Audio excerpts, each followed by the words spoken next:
It's time for the Pro Wrestling Time Tunnel Podcast.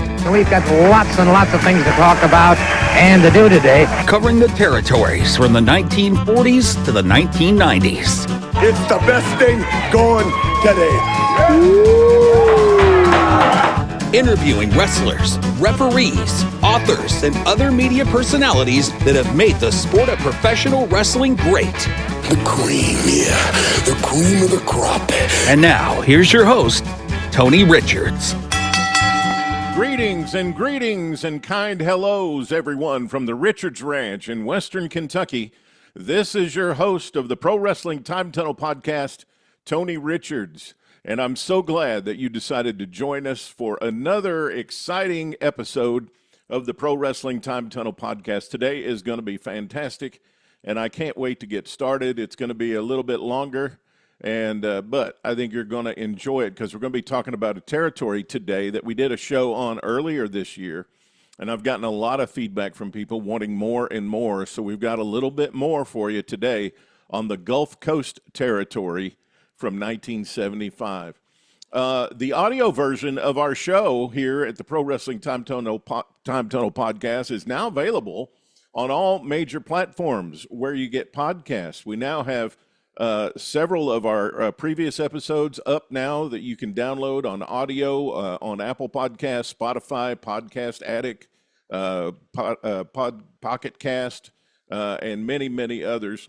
You can still get all of our shows on our Substack channel, Pro Wrestling Time Tunnel, and the video version of our show and some fantastic clips that Dominic D'Angelo puts together for us every single week are on our Pro Wrestling Time Tunnel YouTube channel. I want to also mention that when you subscribe to my Substack channel, you support the work I do as a pro wrestling historian. And we make the Daily Chronicle, which is a daily wrestling history newsletter that I write that is centered around things that happen on that day in history, sometimes a couple days after, sometimes a couple days before, because I'm really sensitive. I'll give you a little insight into some of my thinking about the Daily Chronicle. I know getting an email in your email box every single day can carry with it some kind of fatigue. That's why if you subscribe to it, you have to be a pro wrestling history enthusiast because you have to want to learn about pro wrestling history, which is what my daily newsletter is designed to do. It tracks through 50 years ago, 1975, 60 years ago, 1965, 70 years ago, 1955, 40 years ago, 1985, and we're tracking through day by day, year by year, in those particular years, the history of pro wrestling. And yeah, that comes to your email box every single day. So I'm very sensitive to the length and the amount of content in the email because I know it takes an investment of your time to open the email, to look through and read the things that I'm writing, check the birthday list, check the rest in peace salute that we do. Check the significant pro debuts to see if anybody you're interested in pro wrestling made their debut on that day in the article I write. And so I know that is going to take some investment of your time and also an investment of your passion and interest. So I try to keep it at a decent length so that it's a 10-minute, 12-minute, 15-minute read. When it gets longer than that, I may push a day forward or a day backward or 2 days forward to 2 days backward on the Chronicle. So it's not all the things that happened on that day may be on that particular newsletter, but it's within a couple of days. And so that's just some of my thinking behind that. We've had tremendous growth in the Daily Chronicle this year, great subscribers. I wouldn't have thought we would have reached 300 by this time. We launched it back in the spring, and we've hit the 300 subscriber mark. And a significant, probably 10 or 11% of that are premium subscribers, which they invest $5 a month or $50 for the year. And they're making an investment not only in me as a wrestling historian and the work I'm doing and the books that I'm writing and the Facebook posts and the X posts and the the podcast, and all the different things that we're doing here at the Time Tunnel, we have investors, and they're called premium subscribers. And you're a very important part of the community because you're not only investing your time and your passion and your interest, you're also putting a few bucks into the kitty as well. And I want you to know I appreciate that. And for that, I write The Evolution of Pro Wrestling, which I just came out with an article this last Monday about the Nick Bockwinkel AWA World Title win over Vern Gagne in 1975. Coming up Friday, I'll have an Evolution of Wrestling piece coming out for our premium subscribers about the Terry Funk U.S. title win in Greensboro at the Greensboro Coliseum, which happened as part of his progression toward the NWA World title in 75. That's all in the Pro Wrestling Time Tunnel Substack.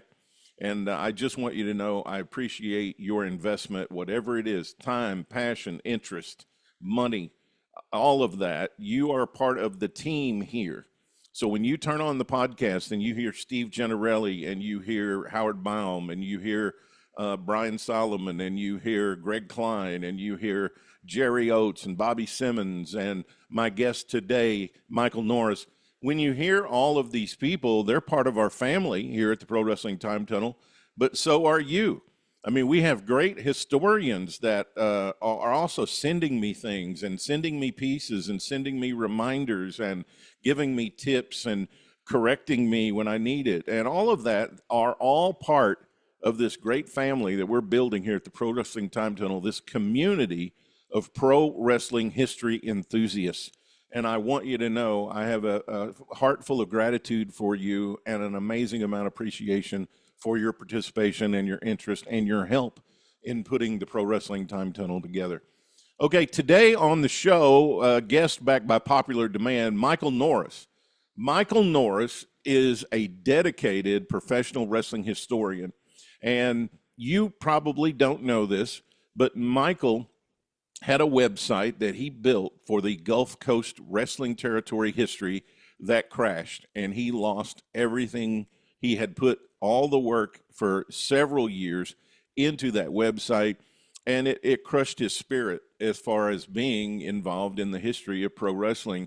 He got kind of sour on it and was really kind of finished with the pro wrestling history.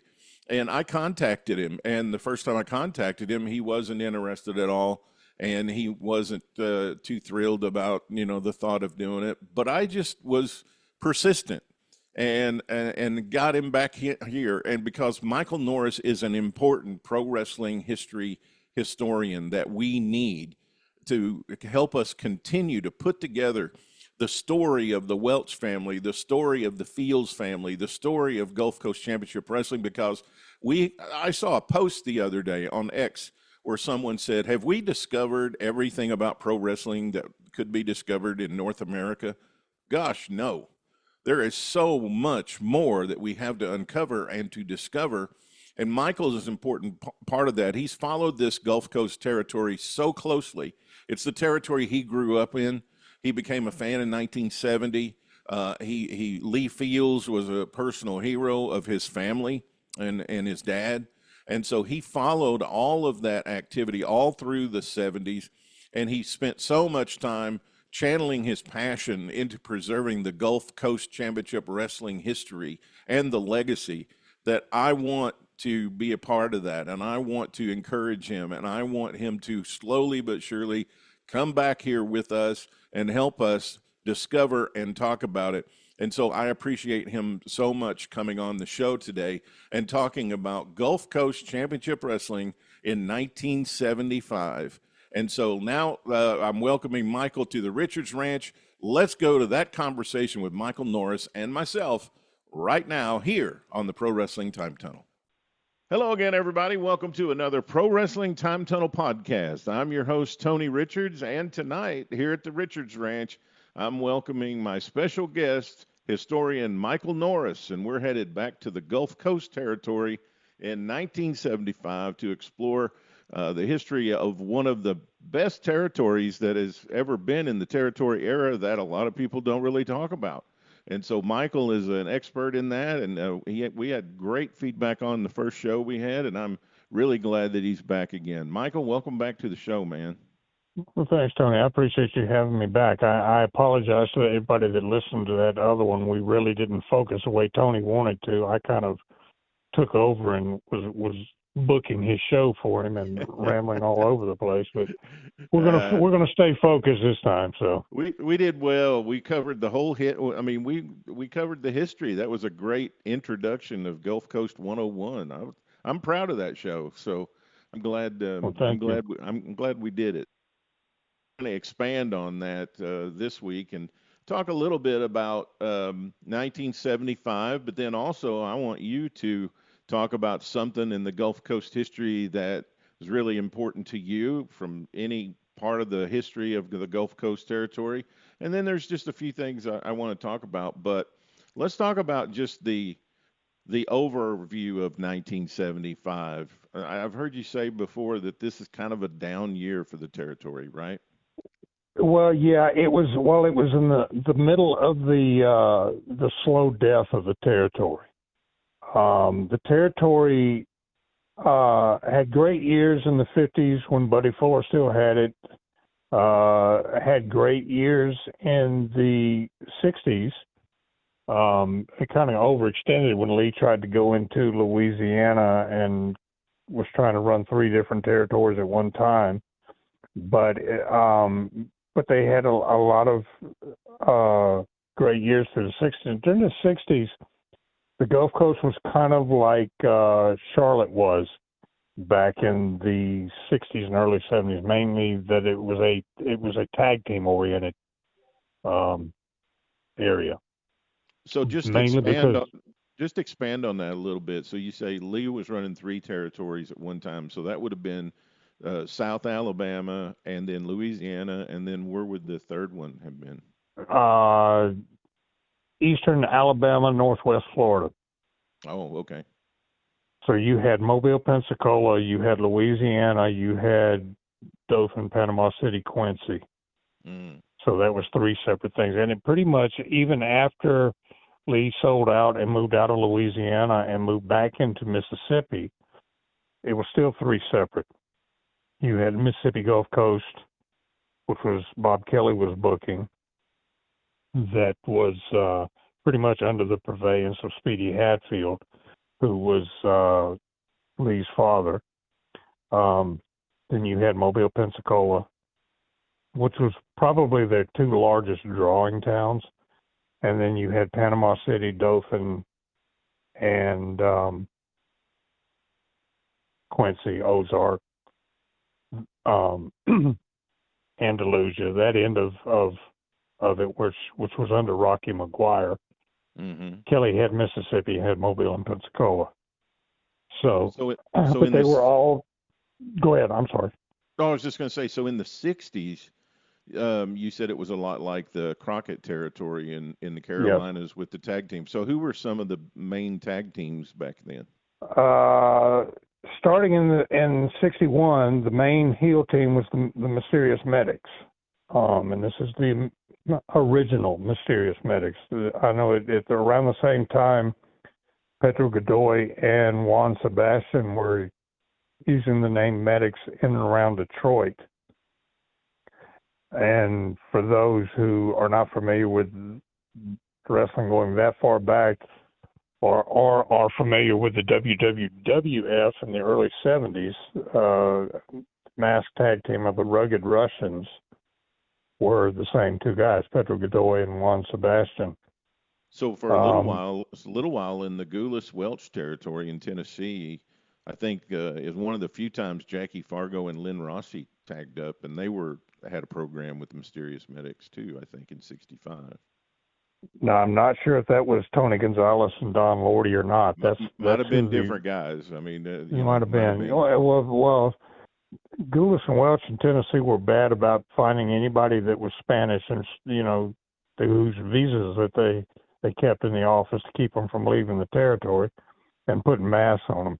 I mean, Tony Russo and Pepe Lopez worked 1,000 mask gimmicks up there. Mm-hmm. Frank Martinez and Tamayo Soto worked 1,000 masks gimmicks up there. So there's no telling who it was. Yeah. But it was close enough, and Roy Welch and Lee Fields being uncle, and it could have been very well that Tony and Don Lordy went up there, because they went out. But they were the main heel teams, and they worked a lot against Don and Bobby Fields before Don Fields' auto accident caused him to have to retire. And then they worked a lot against Don and Lee, or Bobby and Lee Fields. And then there was the Lucas brothers, Chris and Ken Lucas. Mm-hmm. Worked a lot through with the medics. Bad Boy Hines and Billy Boy Hines. They would work against the medics, and then they would be the main. They would supplant the medics as the main heel team. They were back and forth. Yeah, we were just talking about, before we went on the air, we were just talking about Jerry Oates, and you were talking to him last week. I also was talking to him last week, and I texted him a picture of the Hines tag team. I said, "Do you remember these guys?" And I just like getting him going. I like to send him pictures of guys that he watched when he was a fan before he got in the business. Yeah, the Hines, they were big in Columbus. In fact, they settled in Columbus there for a while, and they were the main baby faces. Now, Billy, who was not a Hines, his name was Owen Yao, he booked Panama City a lot in the Gulf Coast area, so he may have been booking for Fred up there. Mm-hmm. But Jimmy Hines, Bad Boy Hines, I went second grade with his son, Gary. And I went over to their house a lot of times, so I knew Jimmy from before I even got in the wrestling business. Ate dinner over there all the time with them, and Jimmy was a great cook. But even it going into the 70s, I mean, even coming into 75 here, I mean, a lot of the semi-mains and mains in a lot of cards, especially in Mobile, are tag team matches still. Yeah. Yeah, it depended on what Kelly was doing. Sometimes Kelly would take months off as the booker and work in the office, and he would push a tag team. But then when the territory kind of just slipped and he felt he needed to boost it, he'd put himself back on the card. It's real interesting is I give the devil his due. Kelly and I had our differences over the years, but Kelly was a very, very smart booker. He came up with stuff that was just, he told me what he used to do. He kept they had an old building on an old house on I'm trying to think what's the name of the street was. It was in downtown Mobile, not too far away from it was like within walking distance of the auditorium and the expo hall where their matches were held in Mobile. But Kelly had a locked room that he kept a chalkboard in. Mm. And he was the only one with he and a guy named Jerry, I can't remember Jerry's last name, but they were the only ones that had key to it. And Kelly would map out a program 6 weeks in advance, how it was going to end up. And he just, like a road map. And then underneath it, he'd start building up the next program that was going to follow it. And you'll see some of this as we go through 75, because how his booking worked. But yeah. Who mentored Bob? Like, who'd he learn from? He Lee Fields. Yeah. Who Bob also broke into the business, and Bob was from Louisville, and he broke in Louisville under the promoter there, and this will be a name that'll should ring a bell to you. Wee Willie Davis. Oh yes. That's who was promoting Louisville when Bob broke in. Bob was a lot older than most people are when they break in the business, because Bob had served in the Marines, and he had rodeoed. He was a real live cowboy. He did the rodeo circuit there for a while, and then he decided he wanted to get in, because he was always a fan, but he decided he wanted to get into the business. Mm-hmm. And Wee Willie Davis teamed him up with put him with a guy named Doug Kinslow. Is that a name you're familiar with? Just slightly. I mean, I'm familiar with it, but I don't know a lot about him. I think he was from Louisville as well, but he kind of, Doug trained him along with Willie, and then as it is with most guys, when they break in the business, the person who trained them is usually their opponent for the first month that you actually work in the business. But and then Kinslow was also every summer went to North Bay, Ontario to work for the Kazaboskis. And he got Kelly booked up there, but he didn't wrestle a lot. He was mainly a referee. Mm. And then when the season shut down, because they shut down in the wintertime because all the arenas that they used were basically hockey rinks. So they had to quit running shows when hockey started back up. So he met, while Kelly was up there, he met and became good friends with Ronnie Garvin. So the Garvins, especially Terry, had been in and out of Louisiana with Lee. And so when the season ended up there, Ronnie and Terry were headed to Louisiana. So when they got there, and Kelly went home to Louisville because he had nowhere else to go. So when the Garvins got back down here, they told Lee Fields about Kelly, that he was a good referee and could work, worked every once in a while. So Lee called Kelly in Louisville. He packed his whole family up and everything he owned and moved to the Fields Ranch in Loxley, Alabama, and lived there until, he could get a place to stay in Mobile. And then once he settled his family, he went to Louisiana. Mm-hmm. And was mainly working. That was in '65. Okay. And Bill Golden was running Louisiana for Lee. And then he decided in early '67 that he didn't, he left Louisiana. And Kelly, who, again, he had been a referee mainly. He'd gotten started wrestling more and more, mainly working with the Daltons. And the next thing you know, he's booking. Mm. Kelly booked the whole year of 1967 in Louisiana. And then when they shut Louisiana down and moved back into Mississippi in '68, Kelly took over booking there in '68 and then had Mobile and Pensacola. So when Bill Golden left in '67, left Louisiana, where did he go then?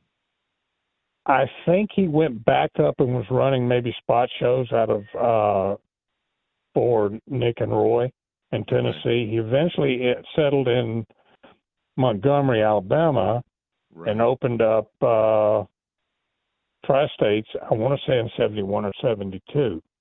Yeah, he was kind of running that little territory within the Gulf Coast territory, right? Well, really, it was more central Alabama. His main towns were Montgomery, Selma, wasn't it? Selma and Oxford, Anniston, over towards that end, and of course Mobile, that territory. Every once in a while, off and on, it would venture up to Montgomery, but this was long before Bill opened up. Sometime in the '60s, in the '50s and '60s, they would run Montgomery. So he'd run Tuscaloosa too, right?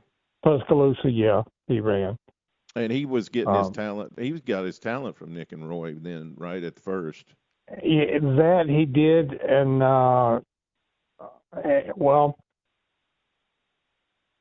he used a lot of local guys. He used it was a mixture. He would use some of Nick and Roy's guys.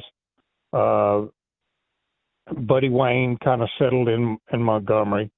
I think Buddy was booking for a while. He used, of course, his son Jimmy, Burrhead Jones, Jimmy Jones is what he was until he became Burrhead Jones, who had worked in Mobile. But, a funny thing is a lot of people don't realize where Melvin Nelson, was his real name, where he trained and who he trained under. He actually broke into the business working for Tony Santos in Boston. Oh. He was trained at the Argentina Roca Miguel Perez Wrestling Academy in New York City. Oh, my goodness. Another one that came through there and broke in with Tony Santos, who ended up working for in the Gulf Coast territory, was a guy by the name of Pepe Perez. Well, most people know him under his real name, Roberto Soto. Yes. Roberto Soto had one of the best mid-card careers of anybody I can think of. Just yes, he did. Every territory. Especially from Texas to Florida. I mean, just going across and coming back across, and he was a good worker too. Oh, excellent worker. He had that ongoing feud with the guy with the eye patch. Billy Spears. Yeah. I mean, they in had fact, the deal with the eye patch was legit. That was a shoot. Soto and Spears had a match in Macon, Georgia, and they had a running mid-card feud going for years. But a fan swung a belt at Spears and hit him in the eye with the buckle of it. Luckily, it didn't pierce his eye, but it caught his eyebrow. But it was serious. It was a legit injury, and he wore the patch. Now I don't know when he wrestled with the patch. I think by that time he was pretty much healed, and he just used it as a gimmick. Right. And that thing with Spears and Soto, they had a replay of it in the Gulf Coast area, but it was with Spears and Ricky Gibson. That ran from 1971 to 1977, off and on. Spears would leave the territory, Ricky would leave the territory, or if they both wound up there at the same time, it'd light up again. And it was there again. It never got above mid card except on the Dothan end. Right. But it had longevity. It had legs. I mean, absolutely. They'd run those B and C towns in Georgia with those two guys on top and draw pretty good money in those smaller towns. Yep. Absolutely. So when Bob Kelly took off for his sabbatical or whatever, so would Lee step in, or who took over then? No, Rip Tyler took over booking. Oh, okay. And we'll talk about that towards the end of when we're talking about 75, because that's when all that took place. All righty. So just today, just out of your knowledge of Gulf Coast, I mean, just tell me about tell me about what would be an angle or a match or some kind of moment from Gulf Coast that would be something that'd come to mind for you today. Okay. Well, again, we were talking about how the territory was starting to die. In my opinion, just based on all the research I've done, the peak years of, at least in Mobile, were 1971, 1972. And mainly 71 because of the angle that jumps out at me, and the thing that they made. They took a program and had one match every 2 months and made it last the whole year. Actually, I only had 3 matches the whole year that they built this program around, but it lasted from February of 71 until December of 71. And that is Lee Fields and Bobby Shane. Right. Of course, Bobby Shane was probably the most heated heel or most hated heel for the entire year, 1971, and actually led up until just a couple of months before his passing in 74 or 75. But he came in. He had been working Georgia, of course, as the Wonder Boy, and he and Doug Gilbert were the tag team champions off and on there. But when he got ready to leave Georgia, he wanted to turn heel. He'd worked babyface everywhere from Hawaii to Georgia, for several years. So he called the Mobile office, talked to Kelly, and said, I want to come in, but I want to come in as a heel. Kelly said, fine. But I was looking at Shane's career for 1971. He worked everywhere from Houston to Mobile to Tampa on a weekly basis. He'd be a heel in Houston, a heel in Mobile, be a baby, or no, I take it back. He was a babyface in Houston, heel in Mobile, heel in Florida. So he was that's what kept him from being in Mobile as a full-time territory. But he had formed he came in February. In March, Terry and Jimmy Garvin showed up, and they formed a little alliance with Shane. So when they would maintain his heat while he was in Tampa or in Houston or wherever it was he was. They were constantly talking about Bobby Shane on TV. Shane wouldn't refuse to wrestle on television because he said people had to pay to see him. He was not going to wrestle on television, and he kept on and on about all kind of crazy things going on and everything, and he was getting under Lee Field's skin. But at the end of April, they had a TV taping.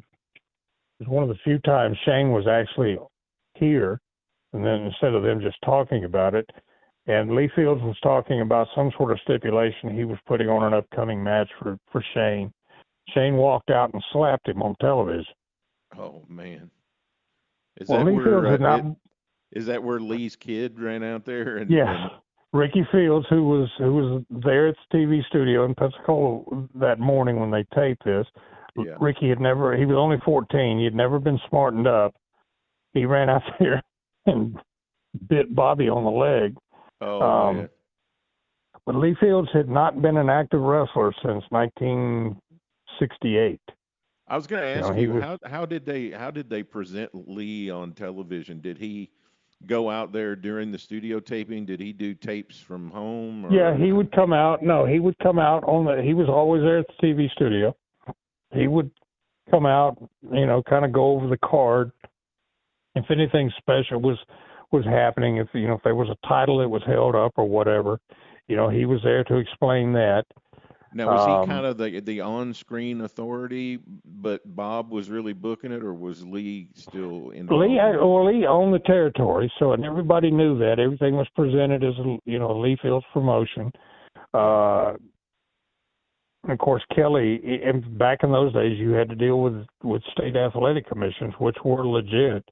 And the rule was you couldn't be a promoter and a wrestler at the same time. So even going back into the days when Buddy Fuller was a promoter here, when he would wrestle, he would name somebody to be, the figurehead promoter. Well, and that was kind of that's how Roy and Nick's deal worked too. Yeah, exactly. And of course, Lee had Rocky McGuire throughout most of the '60s as his figurehead, and Rocky really was a promoter over in Dothan. And Panama City, that end of the territory, he was listed as a promoter, even though Lee actually owned the license for those areas. And Lee would periodically go over there and work, wrestling in Dothan, even after he supposedly retired in '68. But as far as on screen, as far as everybody knew, Lee Fields was the promoter, even to the fact that when this event happened with Shane, and he announced he was going to come out of retirement, They worked it into the angle. I can't be the promoter and wrestle at the same time. So here, I'm naming Bob Kelly as the promoter. Oh, okay. Bob Kelly. So that took Kelly out of the ring, put Lee in. Yes. In fact, at the end of this whole thing, this whole thing worked from they had their first match. Shane and Fields had their first match in May 6th, I think it was, which was the very first live event I ever went to. My grandfather, when all that happened, Lee Fields was his favorite wrestler in the 50s. And so when Lee Fields announced he was coming out of retirement, my grandfather said, "I'm going. You coming with me?" And I said, "Absolutely." So that's fun. That's fun, man. So fun. So so that happened. So the commission just kind of looked the other way when Lee worked. I mean, they didn't issue him a license to be a wrestler. He had a license as a promoter, but just, that once or twice a year, they just kind of was okay with that. Or... Yeah. So that first match, and you would think, I mean, Lee's obviously putting a lot of money in the commission's pocket. I mean, obviously. That's paying the tax and all. Exactly. Plus, all the wrestlers had to buy their license to work. I think they paid $6 for them or something, whatever it was. And he's probably carrying 18 to 20 guys, right? In the territory. He would when he'd have his big festivals during the year, he would expand and he'd borrow guys from Bill Golden. He'd get guys out of Oklahoma. He'd get guys out of Columbus or wherever, and then, of course, he'd fill in with Moolah's girls. And Moolah, you couldn't book just Moolah and one girl. You had to book a 9-girl battle royal where the winner would wrestle her, so she'd get, all her money and get all their money too. So Lee names Bob the promoter, then he's going to wrestle Shane. So then right. What? Now think about it. Think of most of the promoters that who owned the territory that were going to be in a main event. Eddie Graham, Dick Bruiser, Sheik. And they're staging this comeback match. You'd think they'd win the match, right? Lee didn't. He lost it. He lost it on purpose. Well, he lost it as part of the program because, it only made sense. And again, this was Kelly's booking. Kelly booked sensible stuff. He said it wouldn't make sense. Here's a guy who's supposedly been out of wrestling 3 or 4 years. He's coming back to work one of the top guys in the business. He's not going to win, Dory Funk Sr. used to do that all the time. Yep. In Amarillo. I mean, in 71, it was one of the first real big pushes outside of Florida that Bob Roop had. And Terry put him over, Dory Jr. put him over, and then finally they get to the old man, and the old man puts him over. Yeah. And he put Cyclone Negro over in a Texas death match. And that was just, that was good old school logic, back in those days. So naturally Lee wants a rematch. Oh, yeah. Well, Shane's not going to give him a rematch. He's got to beat somebody else first. So they send in somebody at one of Lee's big festival cards. Lee has a qualifying match. He's got to wrestle this guy under mask called Mr. R. Which I haven't proven it, and I never asked him before he passed away, but I'm almost positive that was Rocket Monroe working under a hood. And I wasn't there to see that particular match. I've never seen pictures of it, but I would know for sure if it was Rocket, because you couldn't hide Rocket's. You could cover him head to toe, and you couldn't hide Rocket's body. He had a strange shape about him. Plus, he had these huge hands. But I think that's who it was. Now, naturally, Lee won that match, so that set up another match, another couple of months down the road for his rematch with Shane, where he beat Shane in that match, and then Shane wants another shot at Lee, so they book in the fall, they booked another major festival, and the main event was Bobby Shane and Don Fargo against Bob Kelly and Lee Fields. Well, since now Kelly's also in the ring, remember the guy named I mentioned Jerry? They made him the promoter for the night. So they worked at Kelly and Shane. That's kind of the blow off. Beat Fargo and Kelly and Fields beat Fargo and Shane. Lee took back over, was now the full-time promoter. Kelly was back in the ring full-time. So that's how that ended up. But anyway, that whole program, that angle on television, was the thing that jumped out at me, because that just absolutely drove business for the whole year. I was going to ask you, wasn't there some kind of deal where for a shoot, Bobby wasn't going to come back unless he got a bigger cut or something? Like he wanted more of the. When you talking about when Kelly left in '75? Oh no! Sure. You talking about Shane? Yeah, Shane. They had booked. That wasn't that was at the end of the final card of the year, or the next to last. It was their Christmas special. They had a deal where Mike Boyette and Prince Pullins had won the United States Tag Team Championship from the Alaskans, and then Pullins turned heel. So they did this 3 times during the year. They had twice during the year. They had Boyette win the tag team titles with a partner who was suddenly turned on him. So they allowed each person who held the title to pick a partner, and then they wrestled for the title, and whichever winning team won the title. Where they did this the second time, Boyette and Pullins had split, so each was allowed to choose a partner. Boyette chose Kelly. Pullins chose Bobby Shane. So they booked that, and Shane decided at the last minute he wasn't coming back. He wasn't going to show up. He wanted 10% of the gate. So Lee said, "Okay, I'll give it to you." Then Lee turned around and sold every ticket in the building for $1. I love that story. So the next week she was supposed to show again, and he didn't show this time. So neither he nor Pullins. Which was a shame, because Prince Pullins, the only place Prince Pullins ever worked on top was the Gulf Coast Territory. Yes. And he was a hell of a worker. And, he was small, but he was well built. Plus he was a black guy in the predominantly black fans, territory that drew that predominantly black crowds. Sure. And he was over like Rover is a babyface.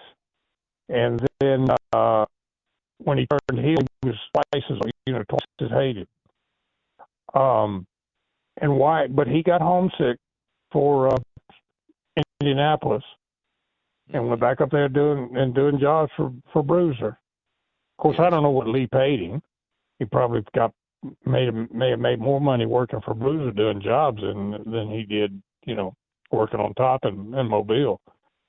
But that was back to that Shane and Lee Fields program.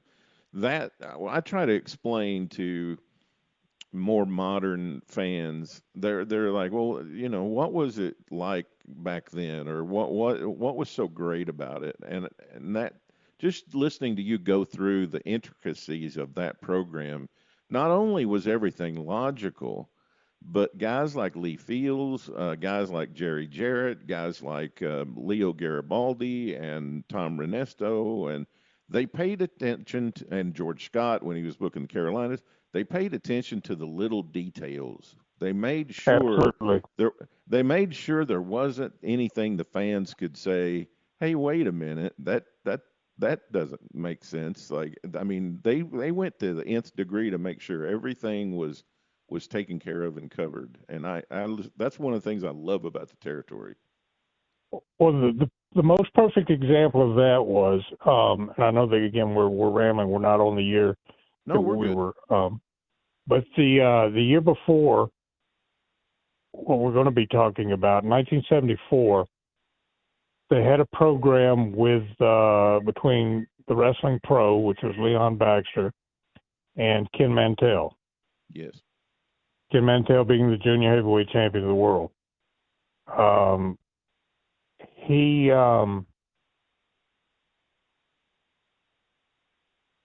had come in. He had a running feud. Baxter had beaten him, or come close to beating him, or something. So he was running from him, and he was, was refusing to give him another title match and all this stuff. So they worked a deal out the year before, or in '74, with the Mighty Yankees, which there were 3 sets of Mighty Yankees that worked that year. The constant being Curtis Smith, who was the Mighty Yankee number 1. Well, during a suspension, Duke Miller started wearing a mask and was the Mighty Yankee number 2.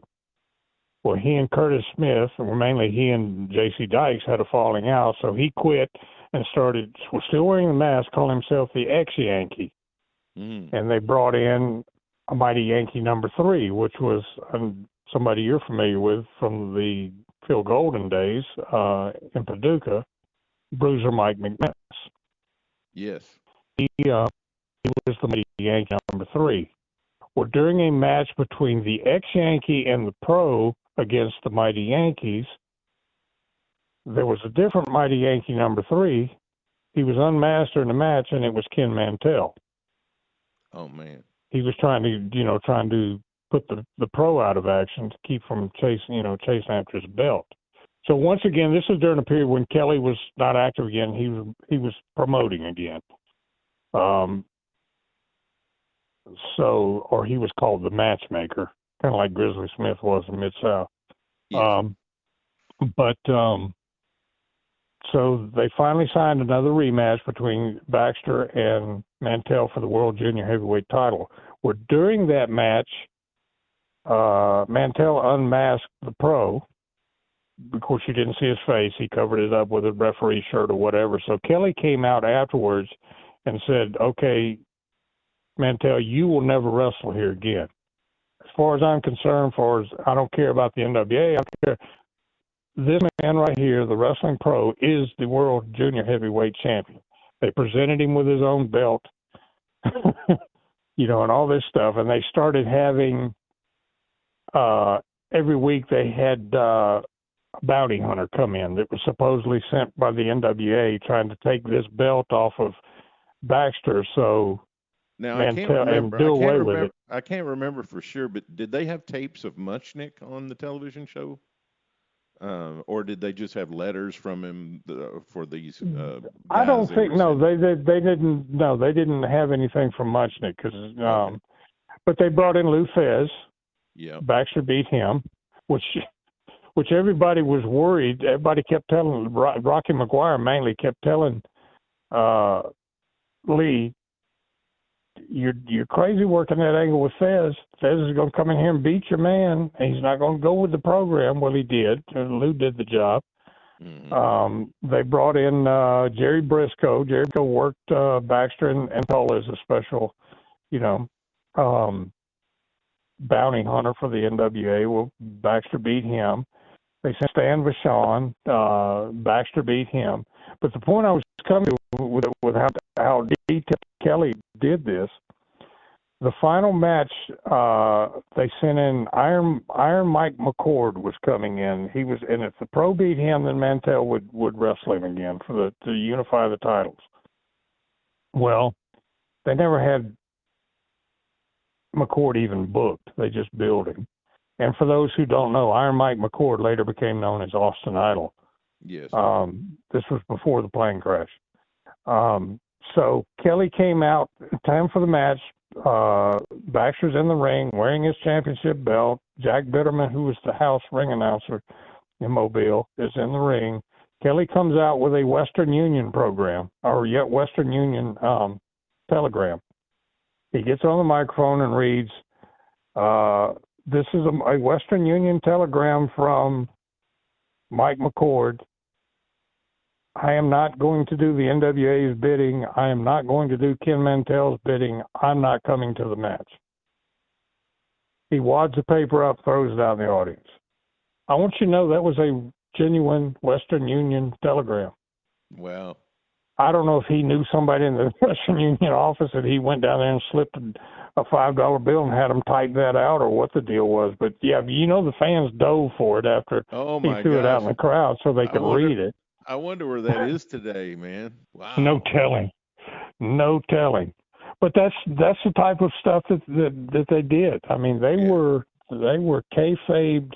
I mean, even after the business had changed and, they started doing the reunions and everything, we had a little get-together up at Bobby Simmons' church up here, and Bob Kelly and Bobby Fields came up.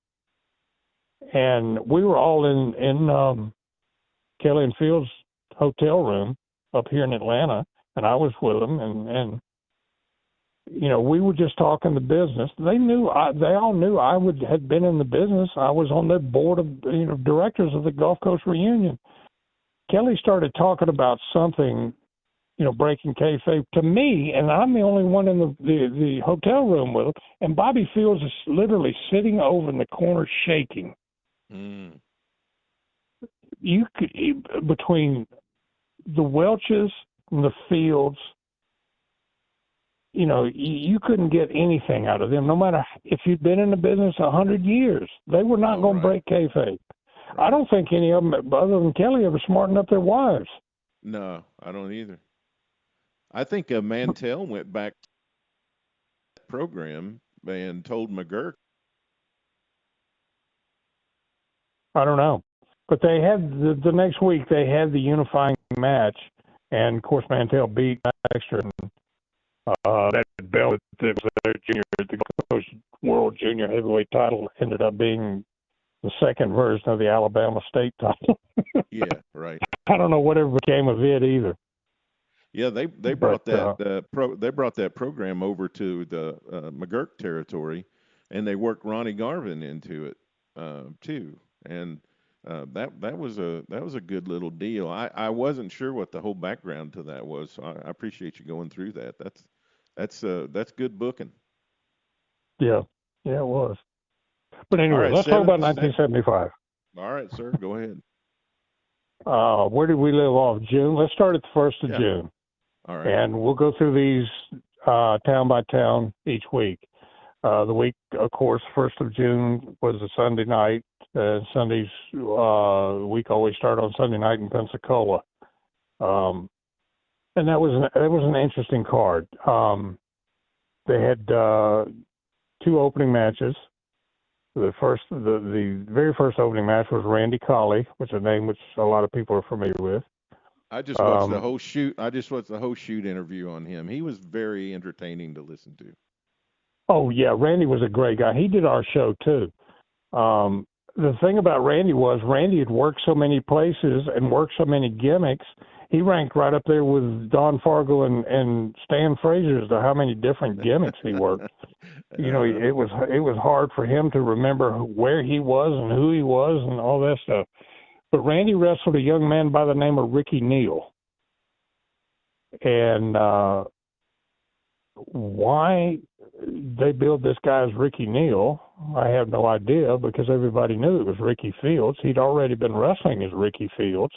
He'd refereed from the time he was 15 years old until he broke in as a wrestler as Ricky Fields. He was Lee Fields' son. Everybody knew that. But there for about 3 months in 1975, they were billing him as Ricky Neal, which was his middle name. Right. The second match was a tag team match, the Bounty Hunters versus Dick Dunn, and there again, Johnny Wayne. Johnny Wayne was Johnny Wayne Fields, who was Don Fields' son. Mm-hmm. And he'd been working as Johnny Fields too. Now, when he was a referee, he did referee as Johnny Wayne, and he was named John Wayne Fields was his name. His father's name was Don Wayne Fields. And when Don broke in, he broke in as Don Wayne back in the early 50s. Now, for Pensacola, a lot of these towns, they I don't know results because they didn't put results in the paper. Some towns did, some towns didn't. Mobile always did. It's Jack Bitterman, who I mentioned earlier, was the house announcer in Mobile. He was also worked for the Mobile Press Register, and he had connections with, he worked for WKRG Radio and TV, but he also had connections with the Mobile Press Register. So they always got big write-ups in Mobile. Now, let me jump in here just for a second since you mentioned that. Now, who is doing the television commentating at this time? A gentleman by the name of Don Griffith. Don Griffith was a disc jockey for WSB Radio, or not WSB, that's here in Atlanta, WBSR Radio in Pensacola. There again, he was a radio personality going back to the 50s, just like Jack Bitterman was.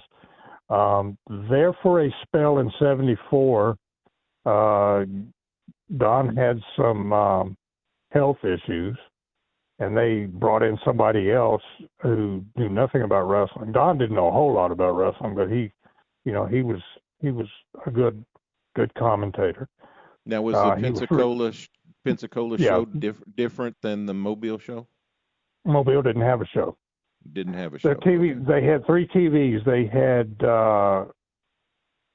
they taped on Friday mornings in Hattiesburg, Mississippi, for the Mississippi Loop, and they bicycled that tape around. And who was the commentator there in Mississippi? Originally, it was a guy by the name of Clem Courtney, who was also had refereed at one point or another. Clem Courtney, from 68 to 72, 73.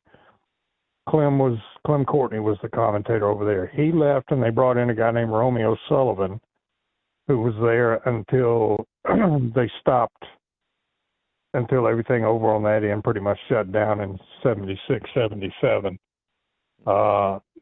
Don Griffith was the main one. They taped that Saturday mornings at WSB.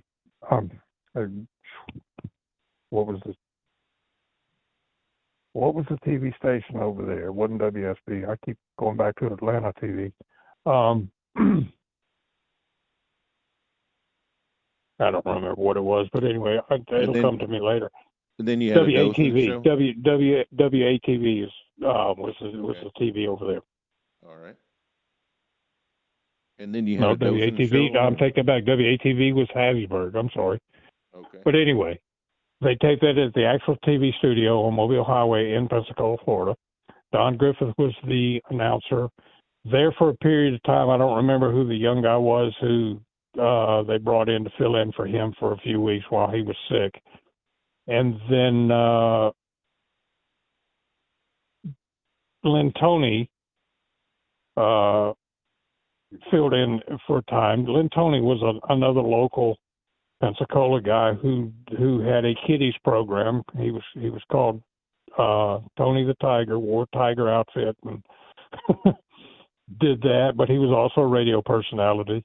And you can see Lynn Toney, if you look, there's a TV taping from late 1976 from Dothan TV. Lynn Toney is on there with John Gauze, who was the normal announcer in Dothan. Dothan was always live. They taped it and live, and then showed it. It taped it at 4:00 in the afternoon, and it went out live. John Gauze. Yeah, John Gauze. G-A-U-S-E. Gauze. And then they would go work a house show somewhere, either Quincy or Ozark that night. And then from the Pensacola, Mobile picked up Pensacola's show. Yeah. And on a good clear night, if you turned your TV antenna right, you could pick up Biloxi, the Hattiesburg taping when they showed it on the Biloxi TV, Channel 13. Well, of course, Biloxi's only 30 miles from Mobile, or no, about 45 miles from Mobile. Pensacola's only 45 from Mobile, so you could watch both those programs. Yeah, and they had that on a VHF on Channel 13, so it had a pretty good signal, I would imagine. Yeah, yeah. All right, so go ahead. They staggered it. The Biloxi TV started at 10:30. Channel 3 TV started at 10 o'clock. So you could sit there, you could sit next to the TV, and if you didn't have a remote, which they didn't have back in those days, and turn the channel back and forth and catch the first 30 minutes of the Mississippi show. That's what I did. I didn't miss the Pensacola show. I watched every second of that because that was my homegrown thing. Sure. All right, but anyway, to Pensacola. Back to this card. The main event was a 6-man tag team match for the Gulf Coast 6-man tag team championship that lasted all of about 4 matches. It was Dr. X and the Mighty Yankees against Big Bad John, Rip Tyler, and Ken Lucas. Now, who was determined as champions, I don't know. This whole thing started, and I don't know why, and I never did think to ask Kelly why he came up with this. I have a feeling I know why, but I just, which I'll explain. Back in April, they invented this 6-man tag team championship. They had the first match. They had a 6-man tag team match, and the winners were going to get this title and this trophy and all this stuff. Well, here's what the match was. It was the Mighty Yankees and Cyclone Negro against Dick Dunn, Bobby Fields, and Jack Briscoe, who just happened to be the NWA World Champion at the time. Right. The Briscoe, Dunn, and Fields team won it, but what are you going to do? One of the members of the team is the World Heavyweight Champion. So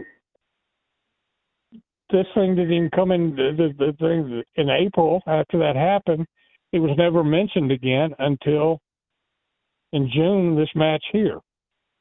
So I've got the history. I put together the history of this title. If you don't mind, we'll go off on this a little bit.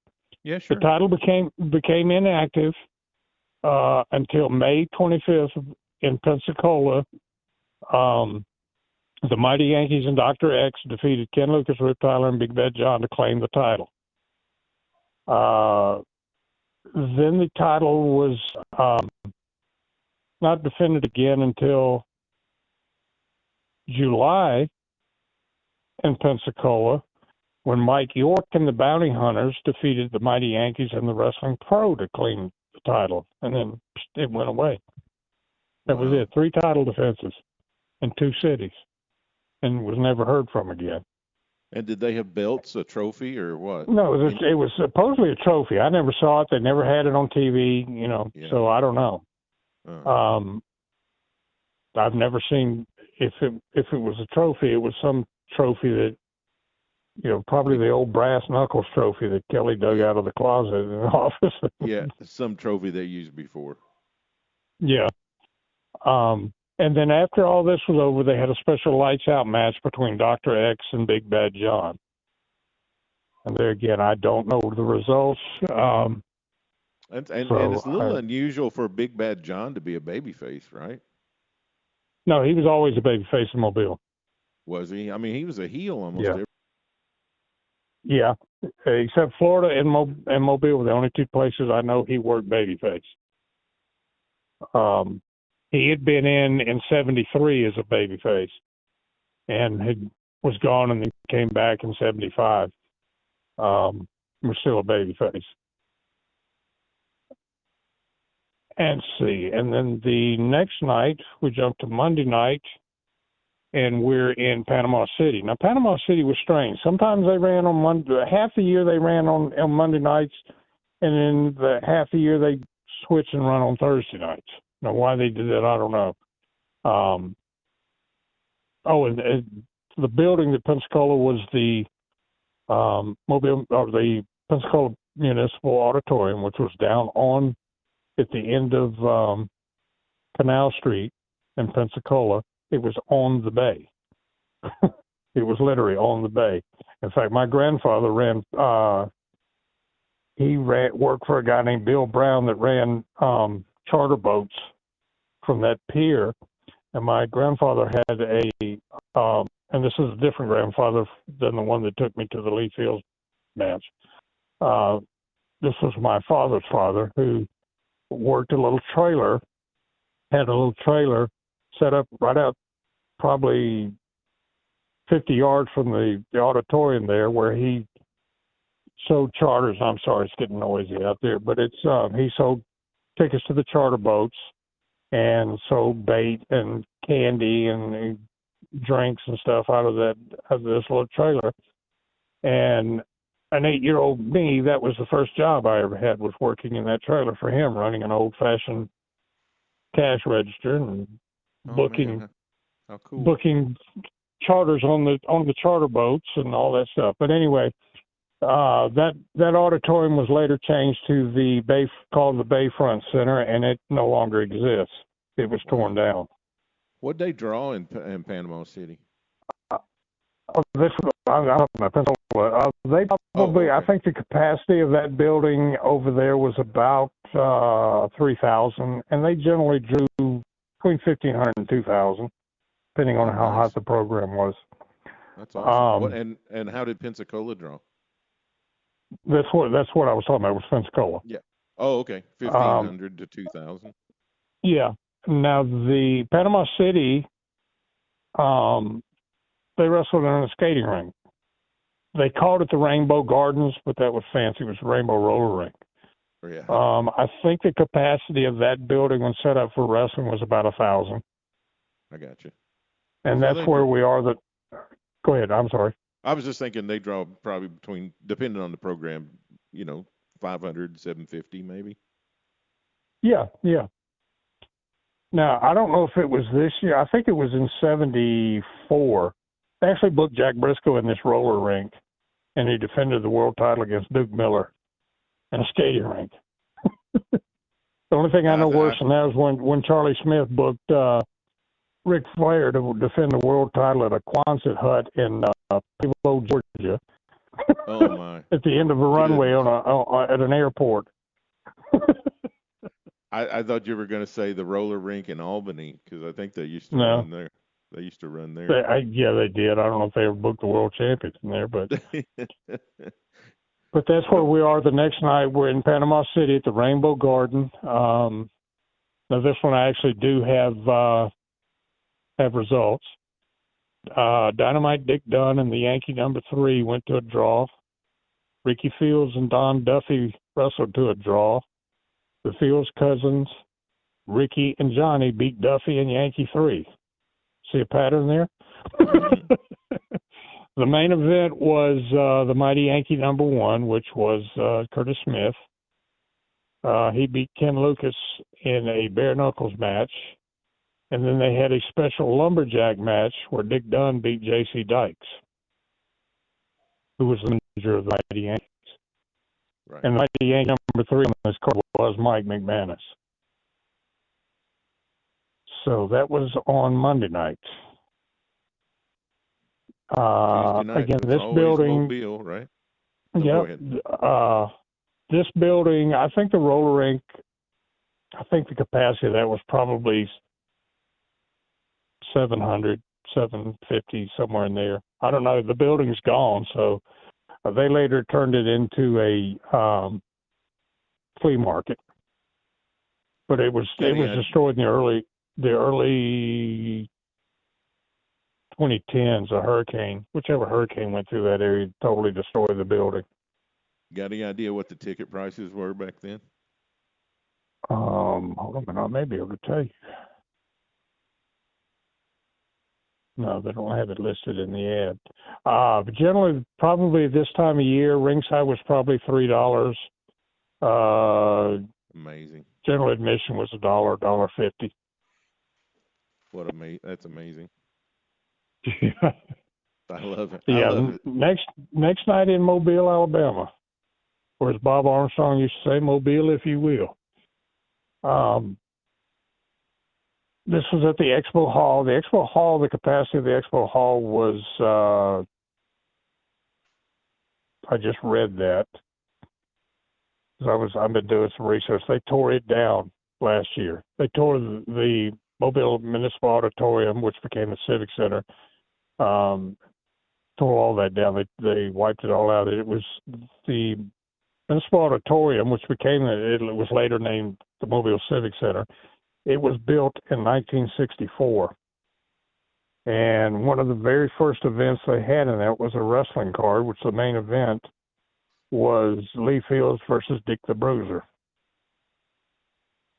They flew in Dick the Bruiser, Wilbur Snyder from Indianapolis. They brought up Don Curtis and somebody else out of Tampa. But there again, Lee always did that with his big card because he rarely ever carried more than 18 guys on his payroll. Right. Most of the time it was usually around 12. But anyway, this particular night, the opening was a tag team match, and who Johnny and Ricky Fields the night before in Panama City were now Johnny Wayne and Ricky Neal in Mobile, and they beat Don Duffy in the intern. Now, who the intern was at this point, I don't know. The interns in 68 were the original interns of any team that was called the interns, and that was Bill Bowman and Joe Turner. Of course, the Jim Starr and Billy Garrett would switch back and forth between call themselves the interns and the medics. They were the medics in Florida and Oklahoma. They were the interns in Tennessee. I think by this point, Billy Garrett was gone, and Jim Starr was teaming with Tom Andrews as the interns up in Tennessee. So who this intern was, I don't know. I asked Joe Turner if it might have been him because Bill Bowman had gone into semi-retirement, was selling cars in Atlanta at this point. Joe was in and out. And Joe said it wasn't him, but I have a feeling it may have been because he does show up on some cards later on in 75. So it could very well have been him. But anyway, the next match, Armand Hussein and Bobby Fields defeated the Bounty Hunters. And this was David and Jerry Novak, the ones that worked Memphis. And did they have a manager while they were in Gulf Coast? For 1 week till Kelly fired him, they brought in General Homer Odell. Oh, man. And I don't know what happened. Something happened. Kelly fired him the same week he showed up. So. What a character.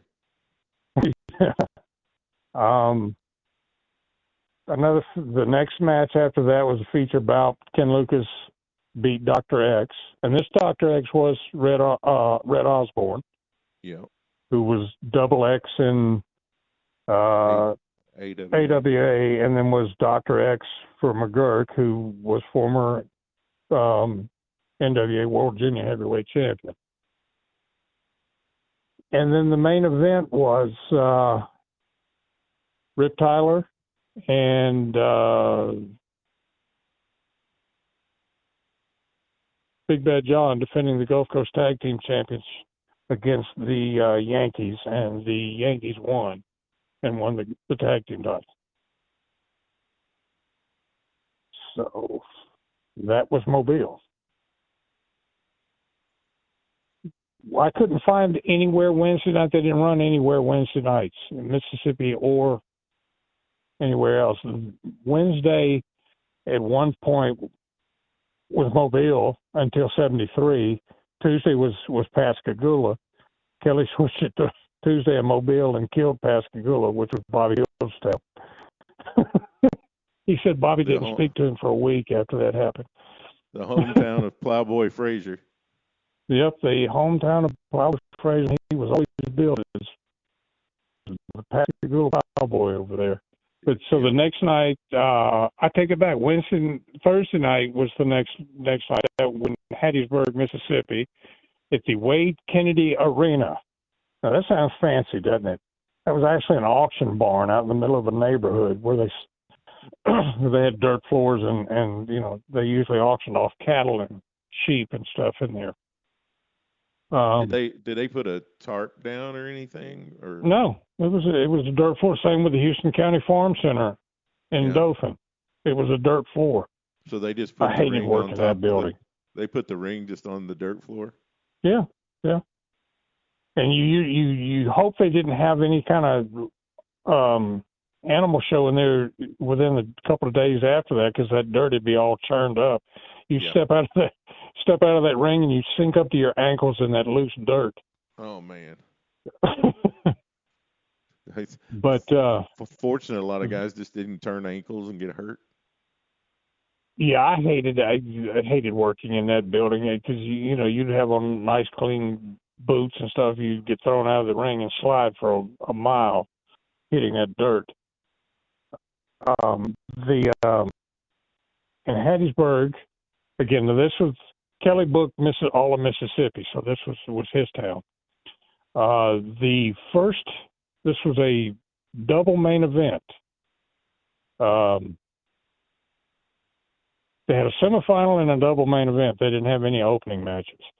The semifinal was Ken Lucas and there again Ricky Neal working against Bounty Hunter number 2 and Jack Dalton. Now this particular Jack Dalton was Jim Bogus's real brother Jack. The original Jack Dalton, of course, was Don Fargo back in the 60s. There for a while for Billy Golden, Randy Colley worked as Jack Dalton. But you know what? This may have been Randy working as Jack Dalton in Mississippi. I think it was because he was on these other cards, so I bet it was.